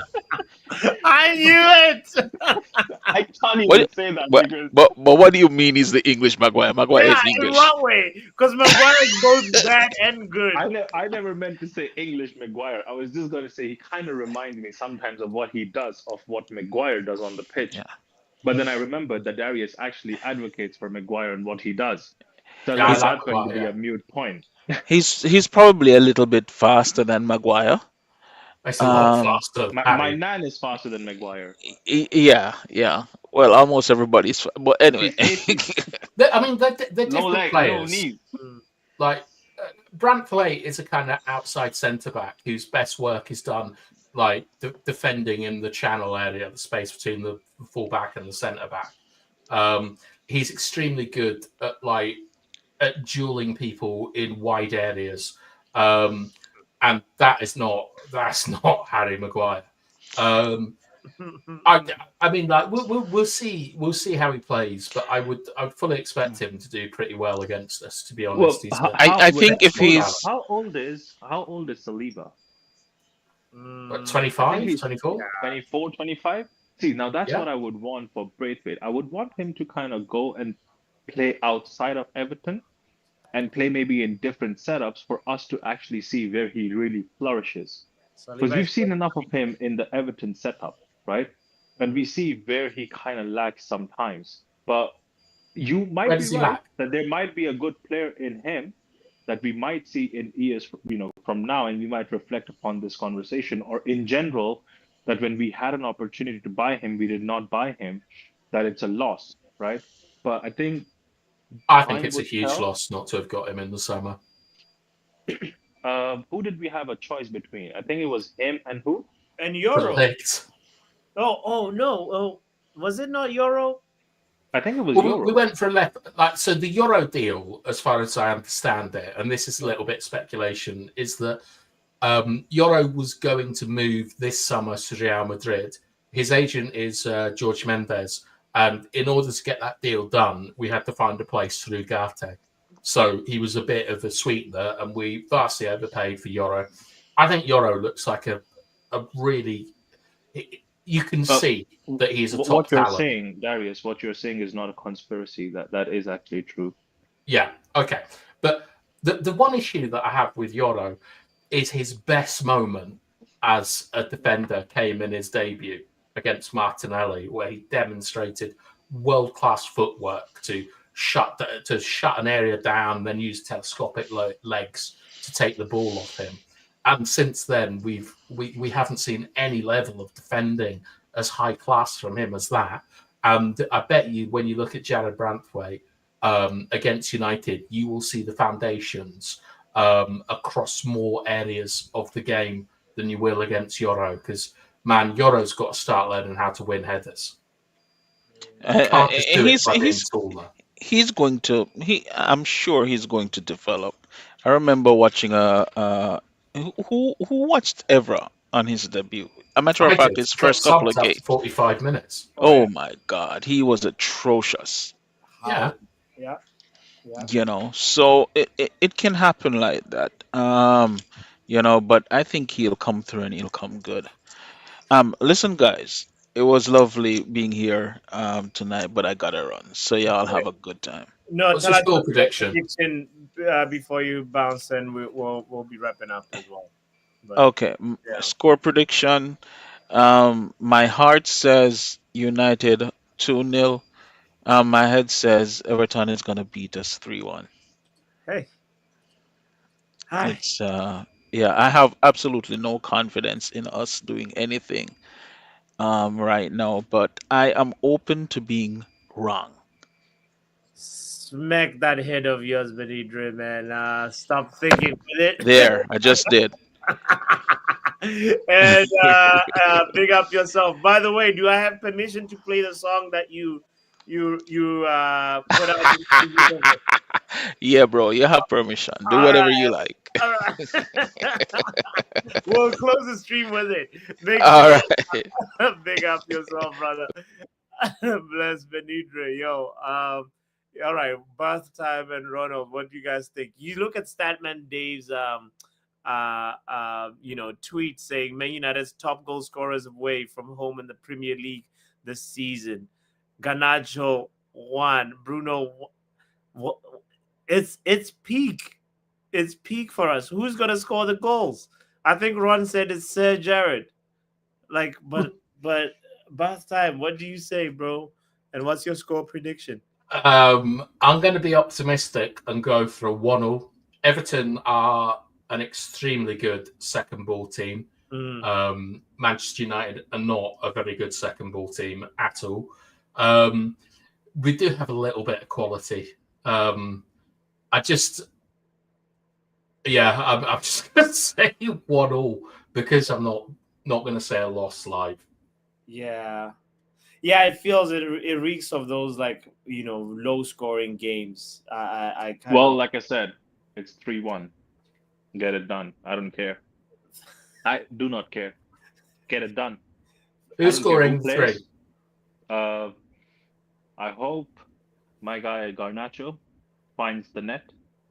I hope. He did last year. Beautiful. Well, well, he you might want have to be a done it when he bicycle. was born, Let's be but we real. need it right now. Uh, Yeah. so him, Garnacho, I'm expecting. I'll be honest, Xerxes, I'm expecting a Mhm. goal, and I don't know. This one, Bruno Pen? this is like, nah, not Bruno. I have a weird feeling. I don't know, bro. This one is kind of weird, but Dorgu. Dorgu. Yes. Oh, you guys said it at the same time. Yeah. It's because Okay. we don't know enough about him, so we can still pretend he's good. Yeah. No. It's peak. No, come on. Cheeto gotta be given more than 10 minutes this time. I want like to see Oh, it. if Cheeto's playing, Yeah. yeah, that's a goal too. Come on, man. Please, United, don't disappoint. I'll be waking up at 7:30 tomorrow. Before 7:30, because 7:30 is kickoff. So yeah, I'm gonna go with a 2-1. Let me ask you a question before you answer. Yeah. Joe Blackman has asked a very important question. Yeah. Any FIFA tonight? Well, here's the thing. We played FIFA earlier on, but I guess we can play. We can play. Yeah, let's You do can it. stream, we can play. Sure, we'll run it. Okay. We'll run Let it. me eat food quickly then. I'll be back. You guys Do continue. it. I'm in the chat.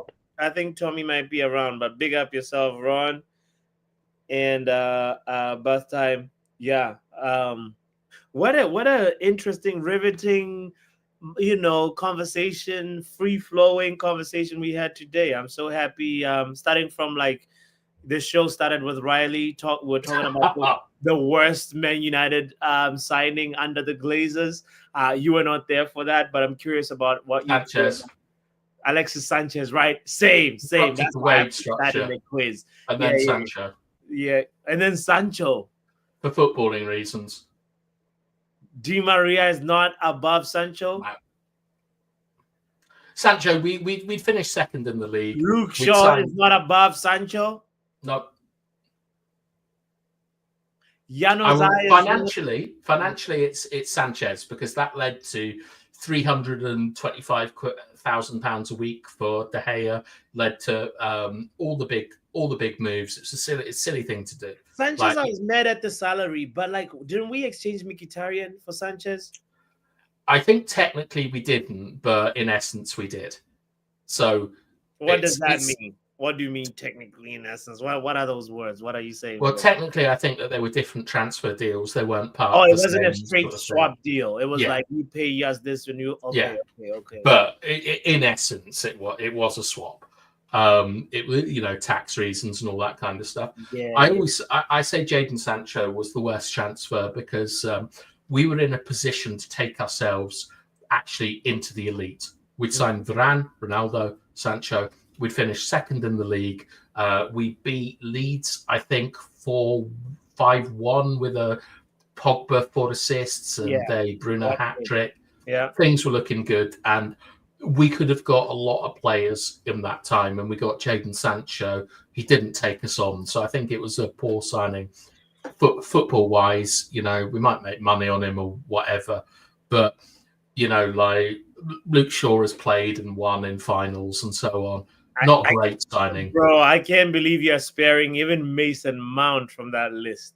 Wow. Yeah, but he's a current player. So are Anthony and like Rasmus. When they leave, the list might change. Okay. But they're current players who can write their own fate. All right. Fair enough. Big up Bath Time. Always lovely to have you on the happy hour, broski. Well, post happy hour hangout. So thank you. Can I plug a show that we're having next week? 100%, bro. 100%. Ex Doncaster Rovers captain is coming on, my mate Barry. Wait, is that the team you played for in the FA Cup? No, I played for Corby Town in 2003 in the preliminaries of the FA Cup as an 18-year-old. Like, we want to see the compilation. We want to see clips. I played 10 minutes. It's not that big, but yes, I used to play for Corby Town. But Barry played for a professional football club called Doncaster Rovers, very, very famous club in the UK. He was club captain, all that kind of stuff. I think he's the chaplain now at the club, offering like spiritual guidance for goal kicks or something. Wow. But that's on the Manchester United agenda. We have a bigger focus on sort of grassroots, semi-pro football and things like that. So if you're interested in any of that, come along. But if you like banter, just stay here on the Power Hour.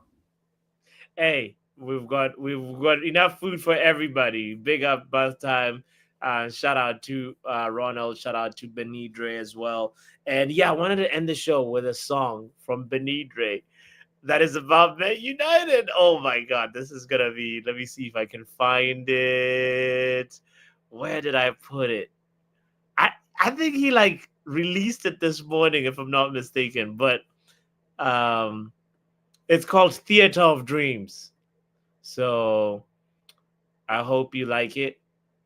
Guys, I really enjoyed today's post happy hour. I don't know if it's because I'm tipsy or if it was really just an enjoyable show, but some really, really thought-provoking conversations about betting, about our champion, our Europa League, Jose's Europa League path, Man United in the Europa League, about as worst signing, as we said, VAR and the use of it. Some really, really, really great convos. How do I even share this? Okay, let me see if I can upload it to my StreamYard. Just give me a second. I'm definitely Theater of Dreams. Upload. Oh boy. This is perfect therapy for any Man United fan that's been going through it. I think it's very appropriate that we end the show like this. As I said, tomorrow we're gonna win. We're gonna win 2-1. That's my score prediction. Goal scorers: Harry Maguire and what's his name? And Garnacho. Garnacho is bound to score, man. All right. Peace. With all my heart, I love United, and you don't see how you've torn my world. Wait. Can you hear it? Bath Time, can you hear that? Yes, I can hear it. Okay. I just didn't want to Can't see anything. Okay, it's okay. Yeah, there's no visuals. It's just audio. Enjoy. Apart, and I feel so slighted. We're poor in the league, and now I can't believe that of dreams. Just look how we've lost our way. It's like a nightmare on Elm Street, where 15th Glazer strikes again, and I just don't know how it ends.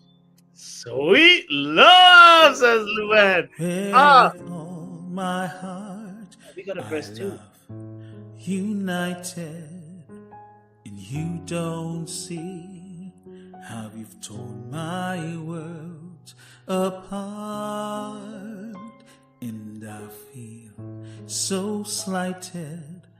We're poor in the league, and now I can't believe that of dreams. Just look how we've lost our way.